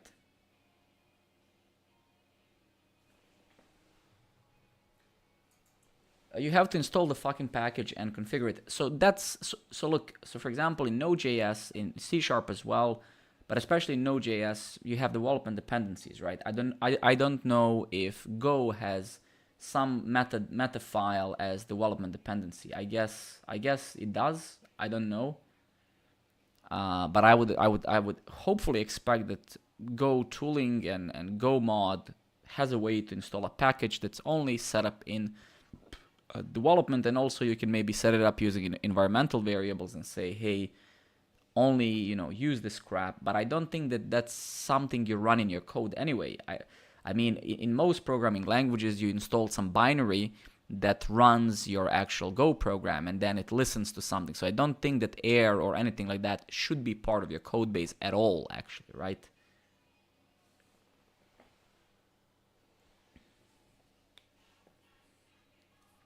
Yeah, I mean, you for sure. I mean, daemon, right? For example, in 2008, when I worked as a Cisco engineer, right? I was working as a wireless Cisco engineer, and I was programming these Cisco wireless routers and MikroTik routers on big solitary buildings, right? And even these devices had a daemon, right? It was called Watchdog, and even these devices would restart because they would get bricked due to various side effects of weather and a lot of traffic, and then they would restart themselves, right? So a concept of a daemon is not foreign to any type of programming, even very low level programming, right? Go doesn't have this concept of development dependencies. Okay, good to know. Good to know.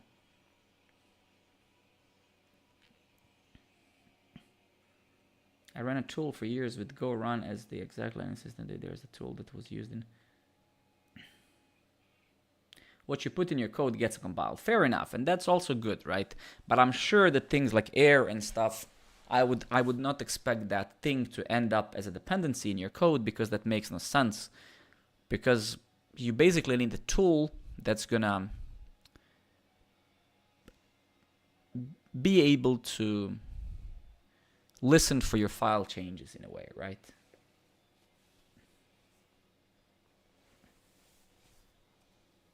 Yeah, exactly. So you run it as a binary, basically, but it doesn't matter. Like let's.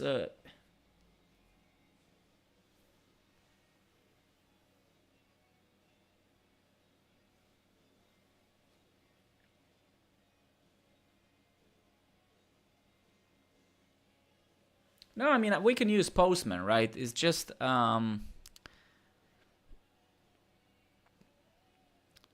Stream is a very different type of thing, right? So I'm trying to centralize everything inside of VS Code, so it's just right, because doing this sort of stuff is just yeah.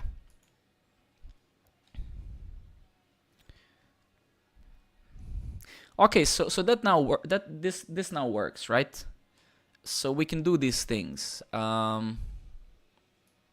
Okay, so let's do something else now. So Postgres client go.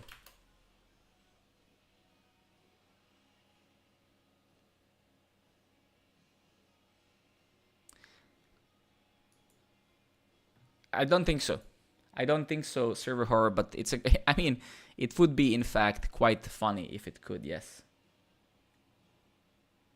I think air is my favorite tool from today. I think air is my favorite tool. And then ORM, wow. No, that's not what I want. So let's not get into ORM land in Go. I just need a simple Postgres client in Go. The simplest one. I don't want a fucking ORM. Is there like a clean PQ, pure Go driver? Is this the one? Is this what you would use with Go and Postgres? So I don't want an ORM. I don't want abstractions. Yeah, that's the one. That's what I opened. Good, good. Oh, so nice, man. Is this actually part of the standard library, or is this...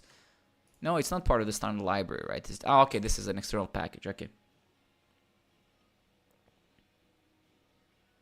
A pure Go Postgres driver for Go's database SQL package.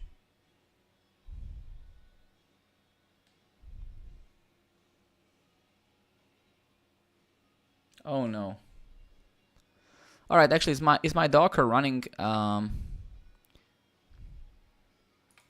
Is my Docker actually? No, this is Discord. Jesus fucking Christ. Let me just go to programmer network, man. I realized that I completely stopped even, so I can't actually wait that we build some services for it. But actually, people are not signing up for programmer network at all past couple of streams, because I even removed the what is it called? Yeah, nobody actually signed up today. It's crazy.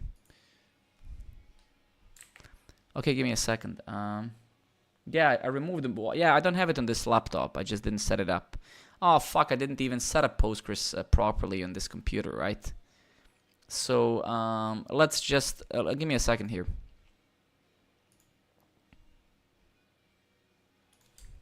Why is everything so small, man? That's not what I wanted.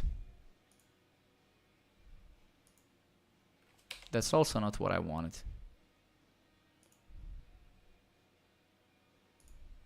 That's also not what I wanted, man.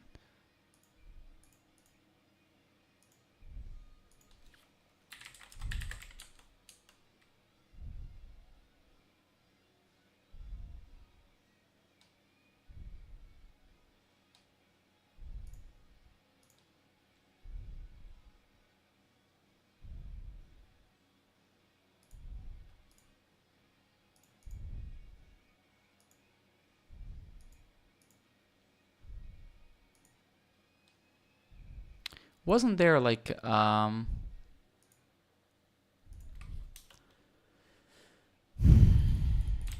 give me a second.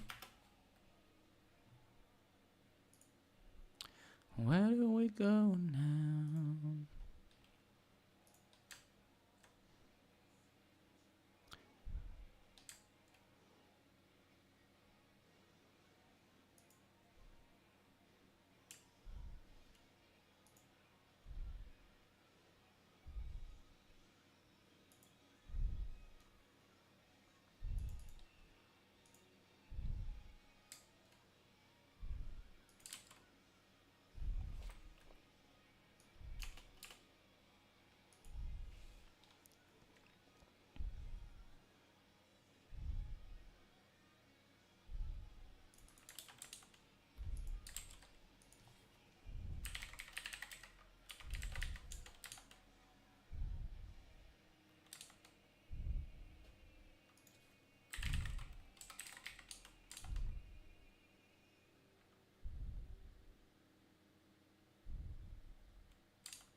The default Postgres user and database. Okay, actually, so that's fine.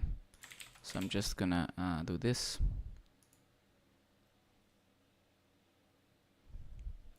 So let's inspect it here, and let's go to our because this is a new computer. I just literally built this computer for remote shit when I'm traveling like this. So I didn't actually have the time to set it up. Give me a moment. So let's go to our database client here. Let's say here, actually that's irrelevant. So we have the Postgres here, database, blah, blah, blah, password, password 1234 connect. Is it actually complaining? Yeah, it is. So let's see here in the inspect. So what do we have? We have post arguments Postgres. Didn't we like set up the password here? Password 1234 Postgres password.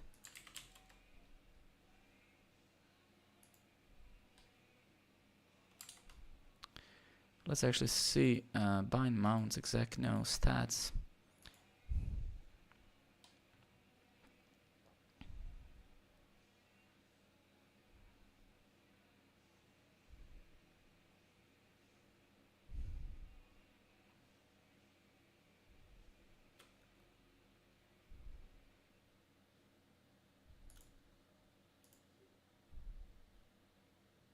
All right, so it is actually running, so that's fine. So 127.0.0.1, it's Jesus Christ, man. Why did I like switch my fucking keyboard to Danish again? That's why my key bindings are fucked up. Okay, Jesus, man. Okay.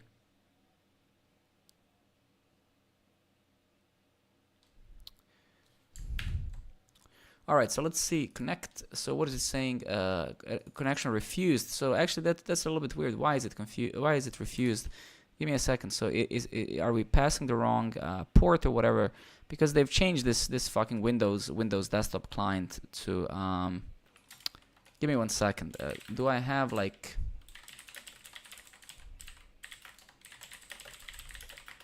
okay, great, that's good, right? Okay.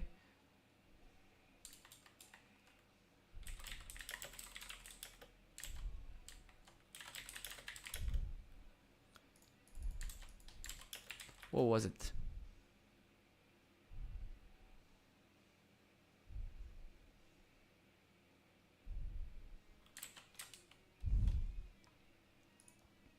So it's actually not running. It's not actually running, right?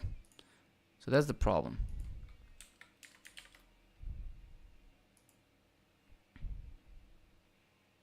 Ah, okay. So it's probably because I just set up the yeah, okay. No, I don't want to be running it like that, man. I know Docker well enough. That's not the point. I want to be running it through this tool, right? So that's not the point, right? It's not the problem to make it work. It's just this is how I want this to be set up, right? Okay, so we do have to. I see. All right. I see. So let's do this. Let's do this. Volume. So we have the volumes. Let's say 1, 2, 3, 4, 5. Container name. So let's try now. Run. Yeah, I think it should be fine now. I think we're gonna make. Yeah, let's see. Is it actually running now? Like what the?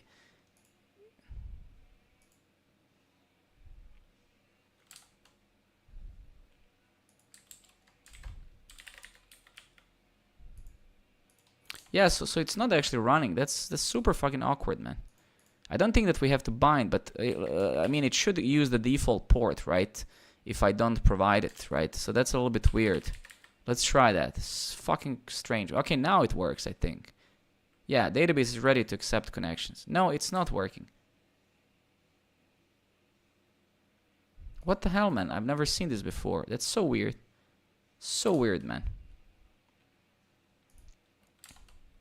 Honestly, super weird. Let me actually read the logs.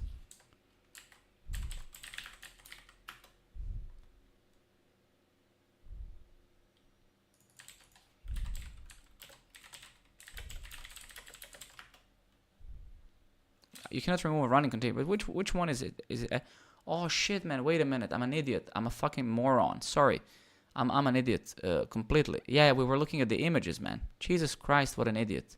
Okay, so it's fine. It's okay, right? I was looking at the man. It's just I didn't realize we are looking at the fucking images, man. So weird. Okay, all good, all good. I guess it's getting late. It's midnight here almost. That's why, I guess. I mean, I have to find the excuse, right? So shut the fuck up. Okay, and that's what it is. Okay, so let's get over here again. Let's do this. Let's do this. Let's do this. Let's say, what was it? Postgres password. Let's say Postgres.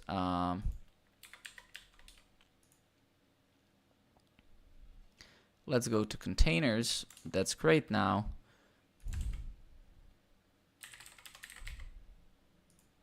All right, there we go. Shut the fuck up. Okay, so that's great. While learning Golang, I think Golang is a beautiful language. I've attempted several times in my career to force myself to, or find a reason to use it. I just didn't have too much opportunity at the workplaces where I worked. But now I have opportunity at the current workspace and also for Programmer Network. So I'm giving it another swing at it, and hopefully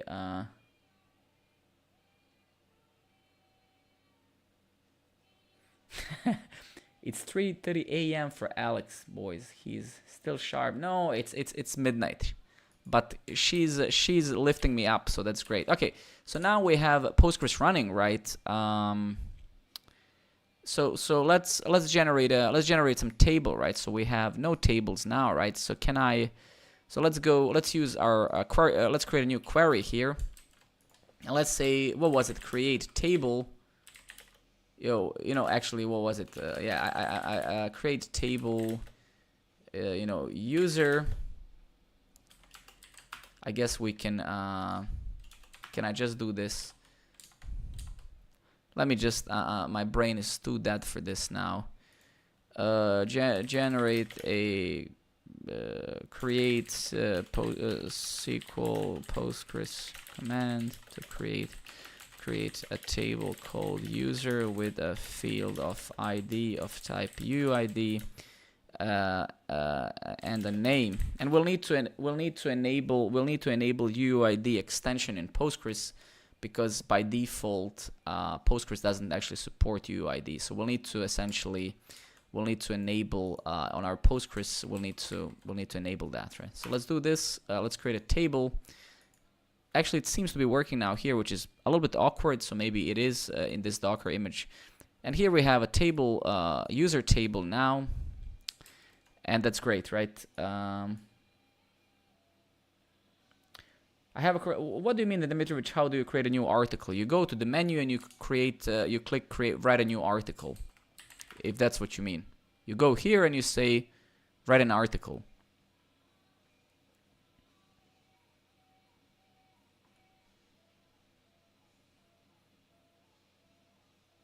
Really? It doesn't let you to write an article? Really? Yeah, that makes no sense. I haven't. Let me check. Let me just go off topic a bit, guys. I'm sorry. Let me check Grafana. Let me check my monitoring stack for Programmer Network. Let me check my Grafana setup. Ah, fuck, I have to whitelist my IP now. Let me just write that down in the backlog, Dimitrich. I'm gonna...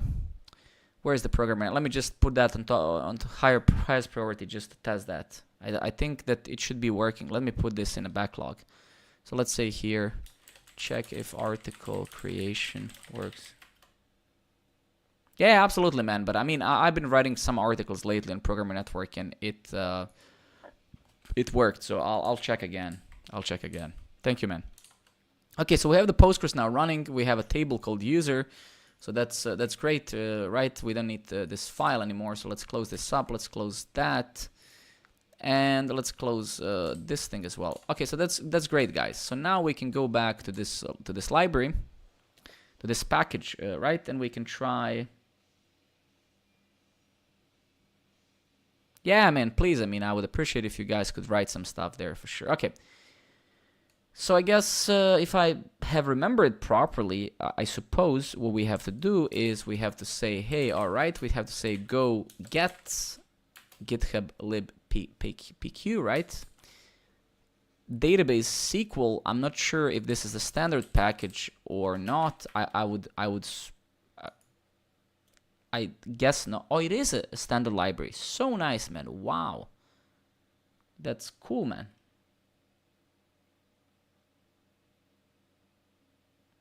That's super cool, man. Okay, great. Good.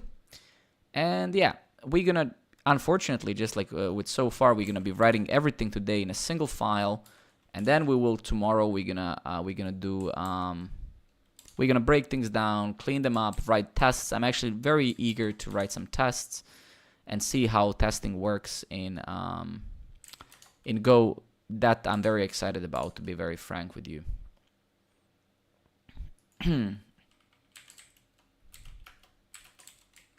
All right, cool.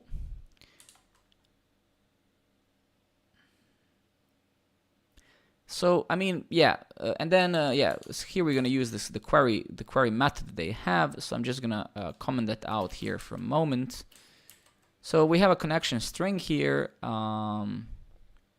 So we're gonna have Postgres SSL mode. We're gonna disable this as development, right? And I guess I guess that this would take a password as well.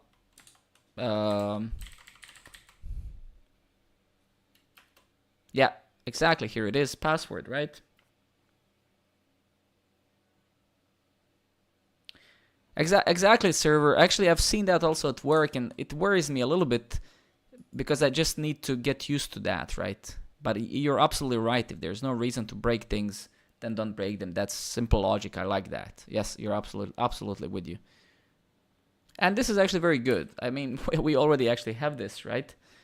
And you can see actually, so this is good. So this query client actually does support arguments, right? So this client will try to help us against SQL injections, I hope, and stuff like that. So this is actually pretty good. I like this. I like this that we're actually injecting here a value, right? Where so here we can just say, you know, where ID is, and then some UUID, right? We're gonna see about that in a moment.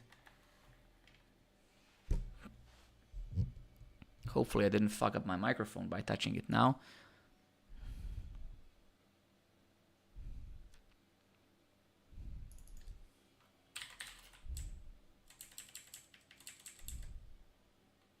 Okay, cool. So anyway, so this is great. This is good. So basically, so we'll need to pass this DB somewhere or somehow as a dependency, right? So so this is gonna open up a connection, right? We also probably wanna start the server connection when the database opens and stuff, but let's not get into the details. This is irrelevant. We're not here. The name of it is called Postgres. If I go to here, it is actually. It's called database client. Jesus Christ, man.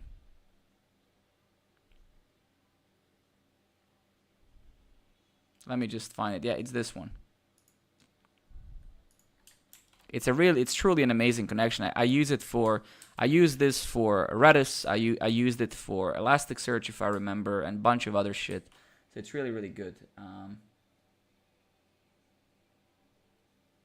Yeah, exactly. Or we make it a global variable. So I think that's probably more realistic right now, right? So basically, if I name this as DB capital, is that gonna be automatically global? My pleasure, man. My pleasure. Will this make it global? I mean, this is going to make it also global to other packages, right? But can we just bypass this problem by calling it DB? It should be outside of the function. Okay. It's just like, so you're saying I should reassign it in the here, right? So basically you're saying create it outside and then reassign it, right? So let's do it somewhere here, right? Let's go, let's just say here, var, you know, let's just say db pg client. I guess there has to be some type of this db. Give me a second. So this db is what? It's SQL db. So let's just do this. And then here we're gonna say, hey, if this is all cool, I guess we're gonna say pg client is DB, right? I guess this is what you guys meant.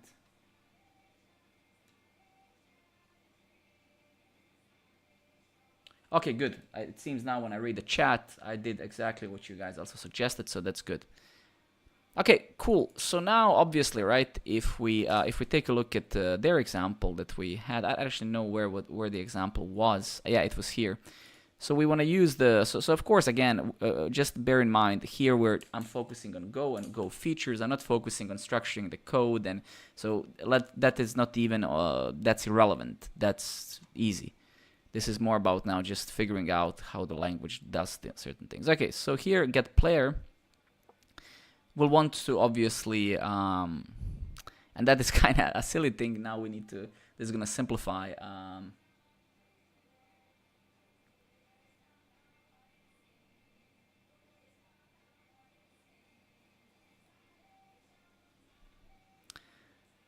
So get player, create player, right, etc., right? So this, the saddest thing of all now is that we're gonna remove most of this code, right?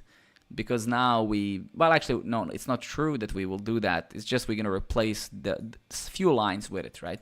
So essentially, what we want to do right here, we want to say db query, and then we want to create an insert here. We want to say insert, blah blah blah, right? So that's really gonna be all to it. So we want to do the insert, and then, I mean, we can even leave this here just as in memory store, whatever, but we don't need it, right? Then we can just ask this query guy to give us back. So I don't know how what the insert is gonna do. And let's actually just go here and let's say turn this into an insert that inserts a user. Just so we don't now focus on SQL and shit like that, right?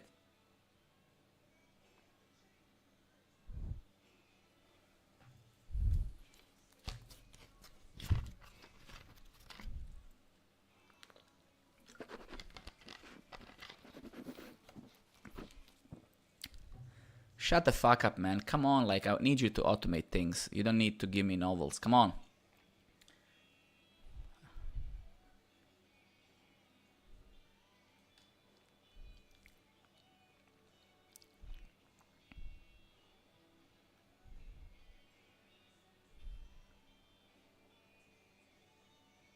I got crazy. All right, cool. So let's take this, right? Let's take this code. Let's create a function. Let's create a little func here. Let's say func insert user, whatever. Create user, create db, create user, whatever. I don't actually care. It's just so we don't. Just at least we have some code that's organized, right?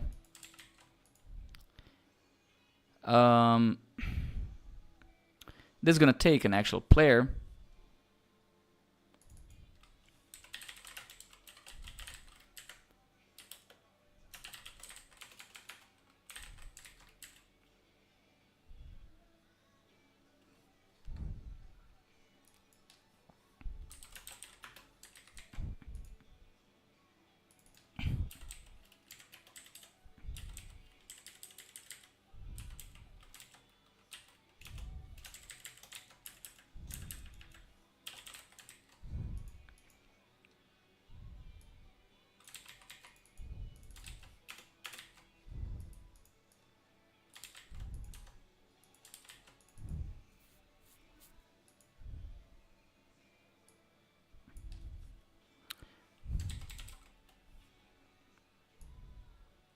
No, actually, yeah, I mean, yeah, exactly, right? Okay, so basically what we can do here, we can say, you know,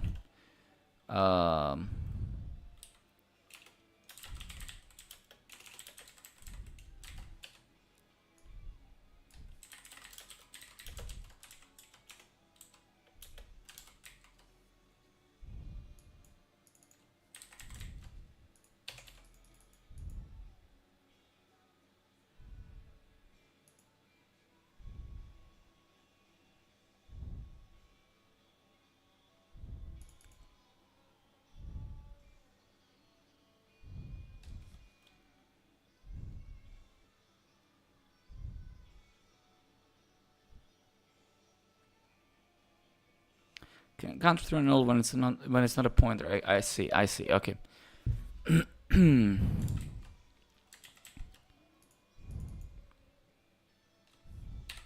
Let's just do it like this for now. It's completely stupid. I get it completely with you. It makes no sense. It's just, it doesn't matter. Let's not get hooked onto these details, because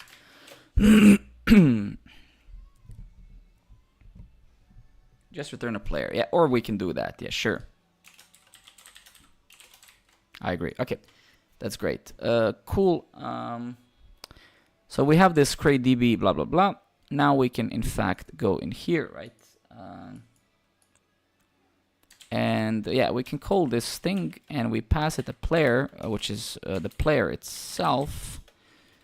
And we have to dereference this, and then we have, yeah, actually that's it.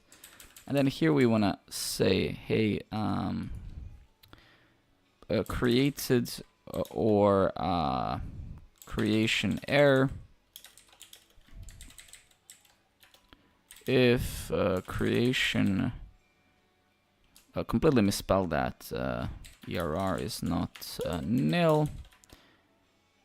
Panic. I know.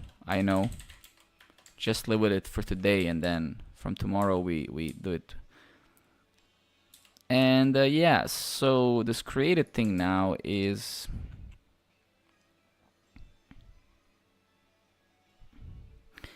I mean, yeah, do we really need to do this anymore? Probably not, right? And we can just do this, right? And then we can say, you know,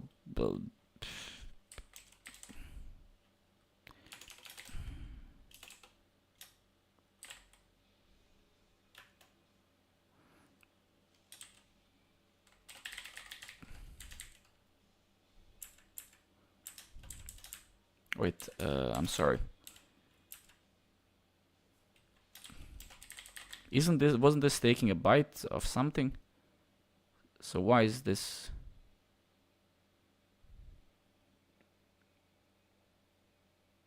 Barcode, my friend, good evening. How are you doing? Happy holidays to you, man, as well.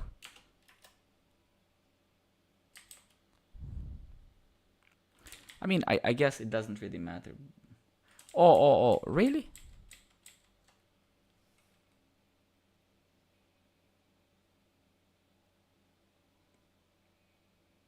Yeah, man, I mean, microphone on headphones is never something you want to rely on, right? For sure, right? Yeah, man. I mean, microphones on generally on headphones are not great, right?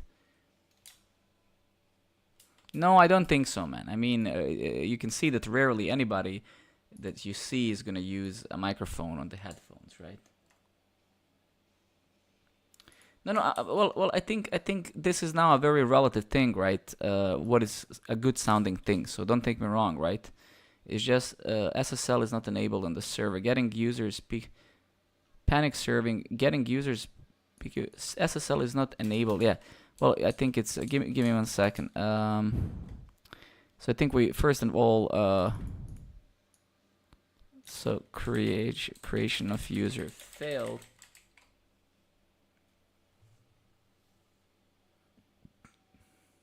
Oh, you need to be explicit with it. Thank you very much. Okay, good. Where was that? Where was that configuration? I think it was here, right? I think it was like you said, SSL mode disable, right?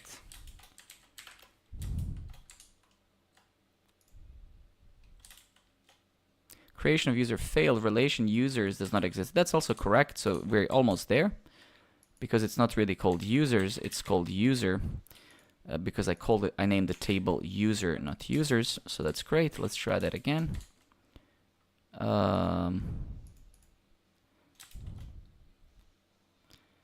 Syntax error at the or near user go routine. Okay.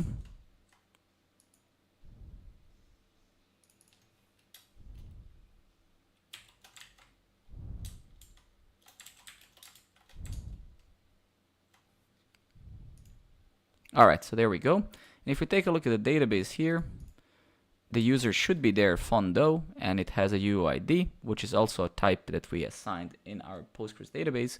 So good. So we are actually, in fact, now storing this stuff inside of the database, in fact, right? So that's fine. And yeah, so that's great.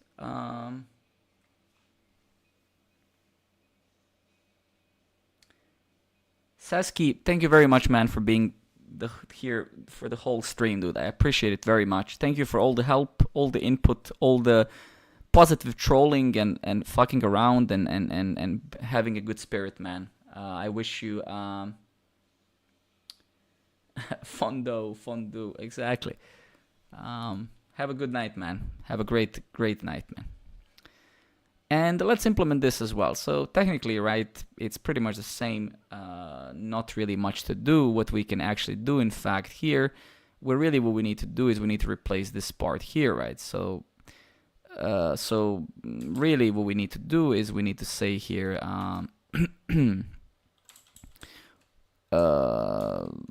yeah, and yeah, whatever. But we're gonna say, I don't know, player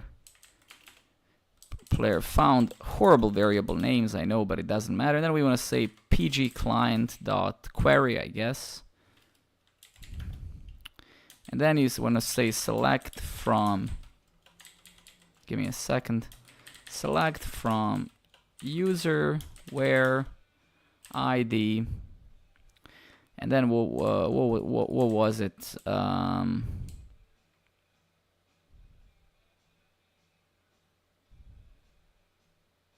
How do we inject the value? Okay, so yeah, I forgot actually how we do this, right? With this client. So, and thank you everybody for your follows and yeah, all of that stuff. So here we're gonna basically say, yeah, we're gonna replace this. We're gonna say select from user where ID, I suppose.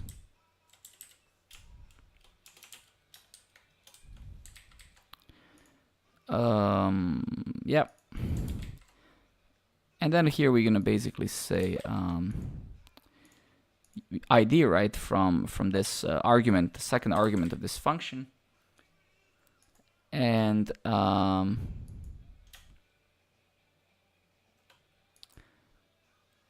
yeah, and yeah, so and then here hopefully we're gonna have player found. And here we're gonna say if yeah, error is not nil, we want to say panic error, right? Now, since this user is in fact persisted in a database, we don't have to worry anymore about restarting our server and losing the memory or clearing the memory, right? So now, what can I do if I play every day? What do you mean, play a guitar or play what?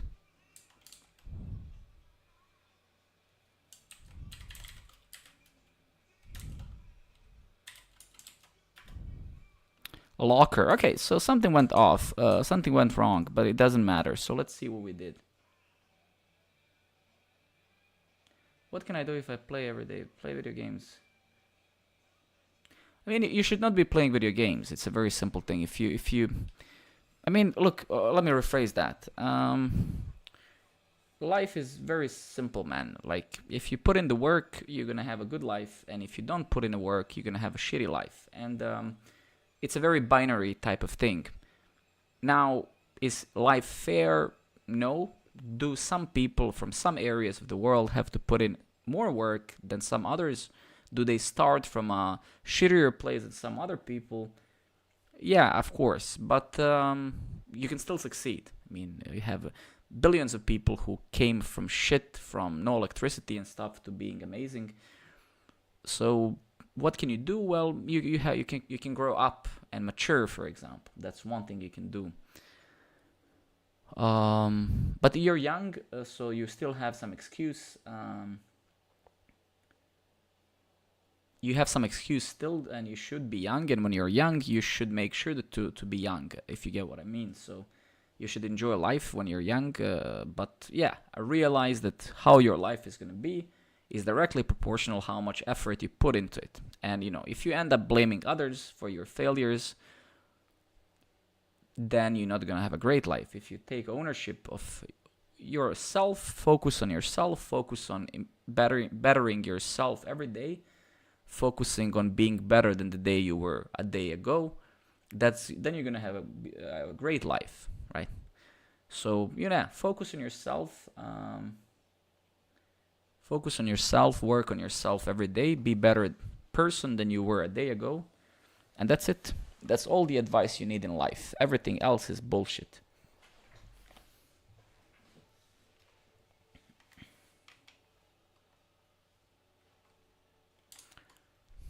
No, so this is just default shit. So it's just the default links, like Go proverbs. So for example, this is some resources I was looking for.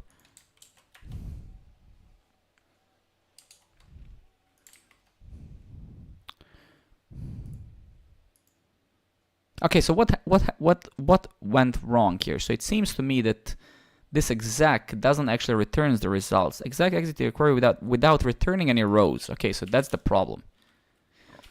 So we can't use the exec. We need to use query, I guess, right?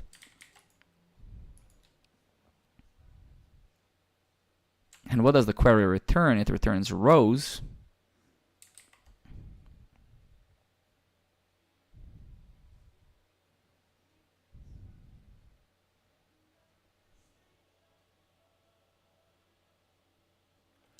No, but I mean, the thing is, right, people inherently, all of us inherently are, I think majority of humankind is lazy by nature. I mean, if we could, probably half of the planet would just lay down and do nothing, right? And we also fundamentally have to be fighting our own self-destructiveness and our own laziness. We are by nature self-destructive. That's why we drink, we eat shit, junk food. And then secondly, that's why we like to procrastinate. So that's why people buy books like How Do I Lose Weight? Well, you don't lose fucking weight by sitting on couch. You lose your fat ass by running and moving and exercising. And everybody knows this, right? It's just that people are trying to prolong that same thing that they're failing at, right?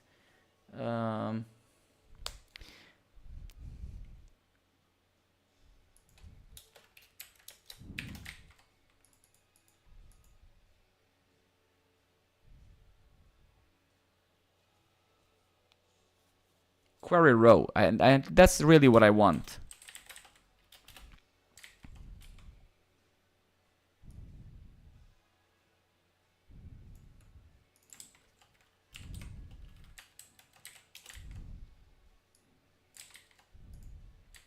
I don't actually know what this means. Let me see.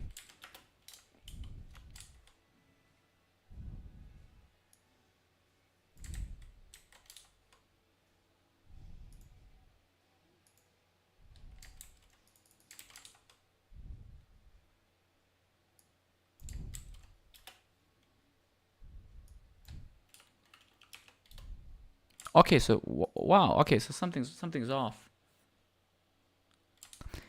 Yeah, but no, wait a minute. Something's off, right? Get player by ID. Give me 2 seconds. Oh, okay. I see. Because we also have. Never mind. But we actually we should be getting to this point. It's just that, yeah, this thing we also have to rewrite it a little bit, because this thing really shouldn't be taking this anymore at all, right? So we should kind of get rid of this. Just clean it up a bit, right? Because now, and then select all from user where ID is 1, player found, blah, blah, blah, PG client, query row, query, and the ID. JSON player, and but what does this mean?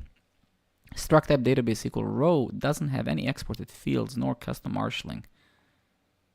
Yeah, I don't genuinely know what this means.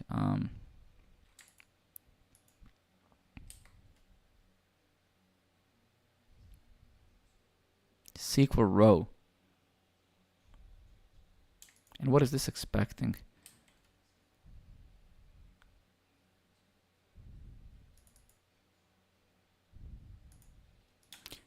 No, so right, so actually what if I do this, right? Because this was right, I think this would make sense, right? Maybe.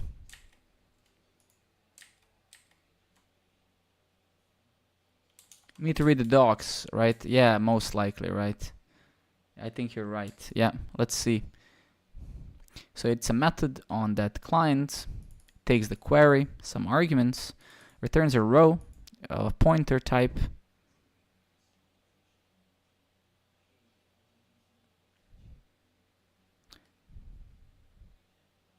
You don't even have the data yet. You need to get it from the SQL row first. Yeah, but and what is that? What is this then?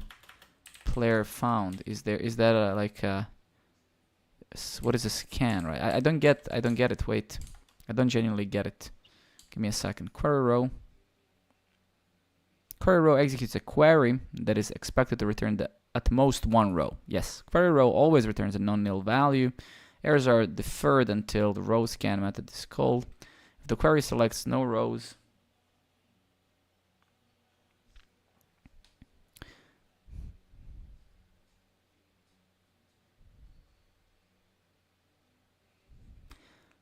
okay, so based on what it says here, am I supposed to? So wait, I don't know.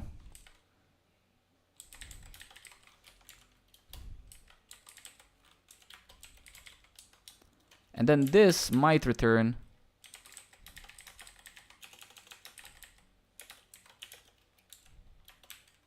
And this, it seems to be saying, hey, there's no results.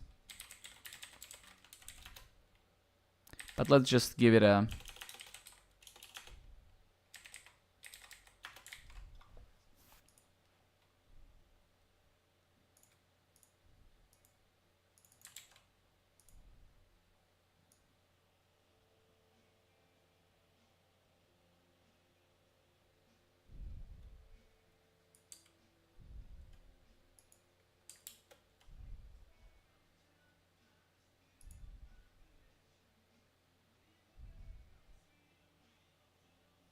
Scan struct, what?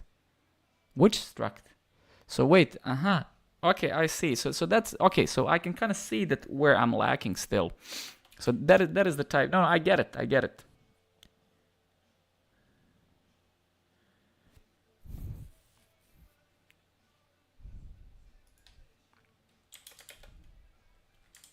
Yeah. So I don't get it actually, but I do get it, but I don't get it. So bear with me. Just give me 2 seconds. I need to think.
Wait a minute.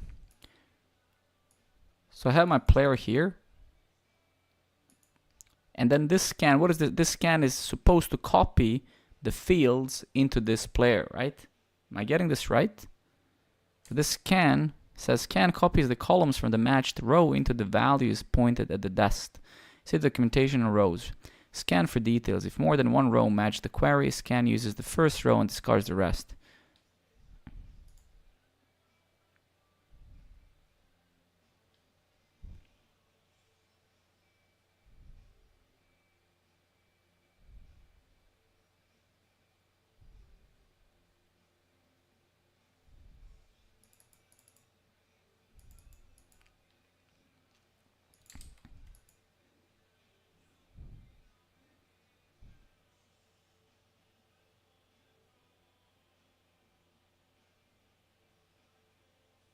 What? I have to do it like this?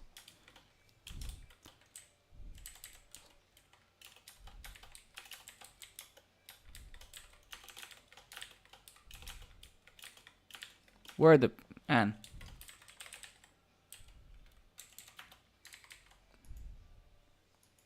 I see. I think I'm kind of getting a feel of it. I don't know if this is actually correct. What?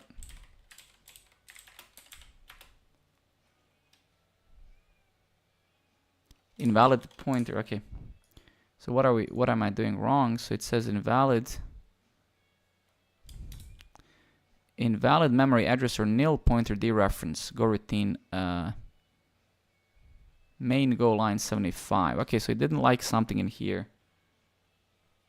Yeah, because okay, yes. So we need to give it a value, you're saying. No, I don't think so. var p player. Okay. Okay, let me just think then about this a little bit, right? Wait, I need to think a little bit.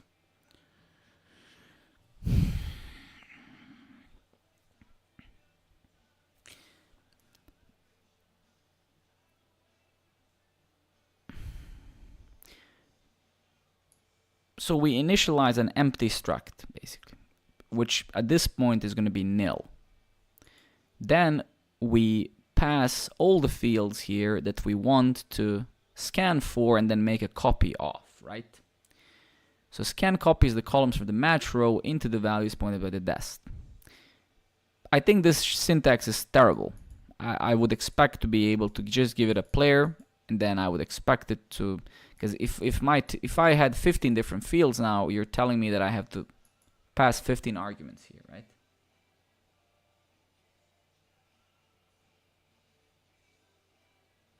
Server horror, exactly. I remember. Yes.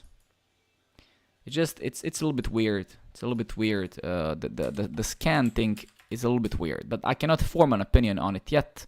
I still very much suck at it, so I'm not gonna give myself that that privilege yet.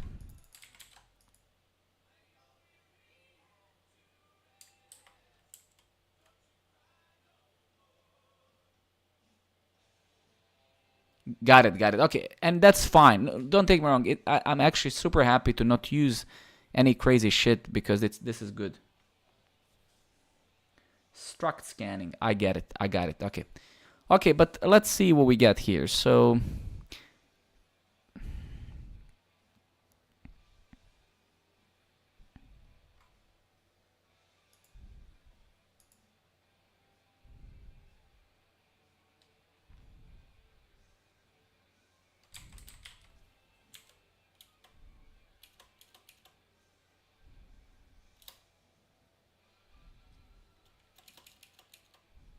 Jesus Christ.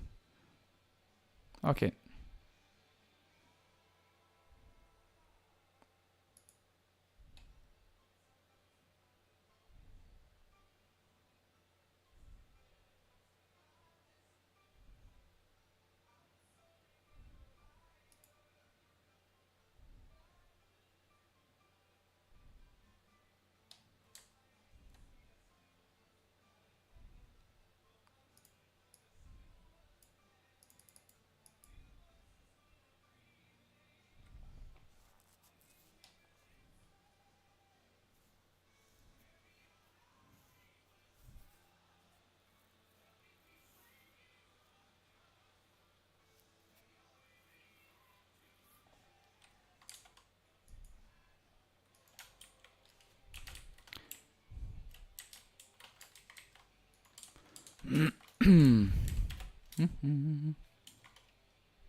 All right, here it is. Okay.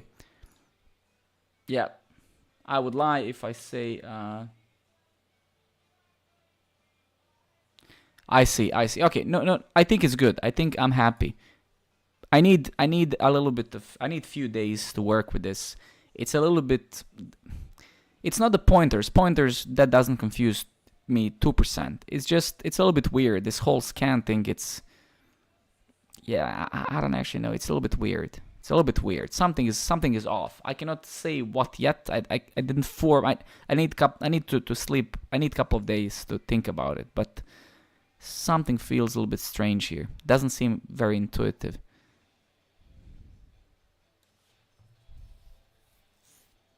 Yeah, I don't know.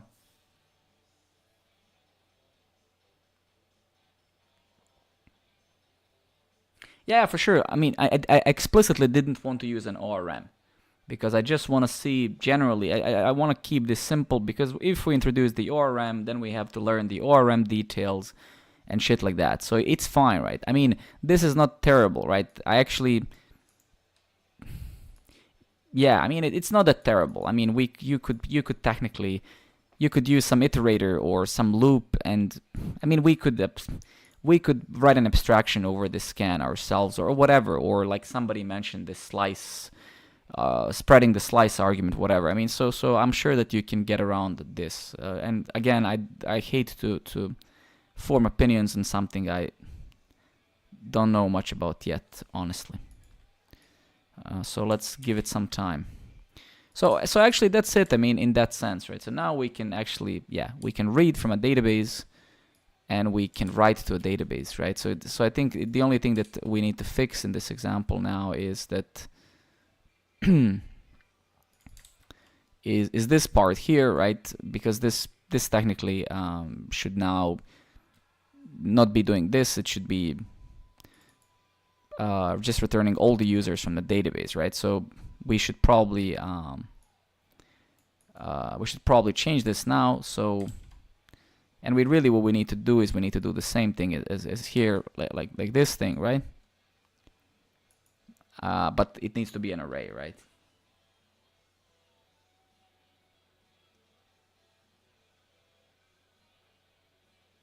Don't get me wrong. So it doesn't feel intuitive because it isn't totally fine just to get some concepts. SQL is a nice middle ground between raw SQL and some convenience. Gorm is this is such a valuable insight. So let me just save this. I'm just gonna save these insights because this is exactly why streaming this is so amazing, is because this is always what I'm talking about. I'm talking about people who are using the language in production, people who know the community kind of. This is the shit. It's hard to get in a video, right? This is amazing. Let me also actually write that as well. Where's the fucking robot, man? Felix, thank you guys. I appreciate that. Let me just save this so I can. Great. Okay, so seems a lot of people are into that thing. So let's just smack that one as well, just so we can get. Yeah. Okay, cool. Okay, so guys, I think it's probably should be a great time for us to round up. It is very late here, and I suppose it is very late. It is very late there. So maybe we can round it up here. It's been 4 hours of this, and I really enjoyed it. What is to say? I mean, thank you so much, guys. Thank you for your help, your guidance. I mean, nothing to thank me for. I mean, we learned together, but a lot of these guys have helped us tremendously. So I appreciate that very much. If I can help you guys with anything, with any other language that I know and stuff, I'm always here, always on Discord. Please feel free to ask.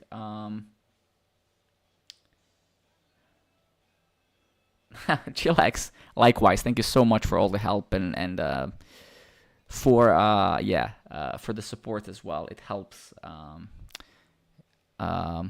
Thank you for the content. Go update. What's fucking go? Yeah. Wait.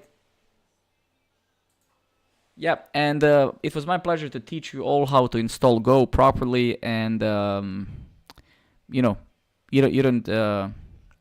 have to thank me, right? It's just a great way.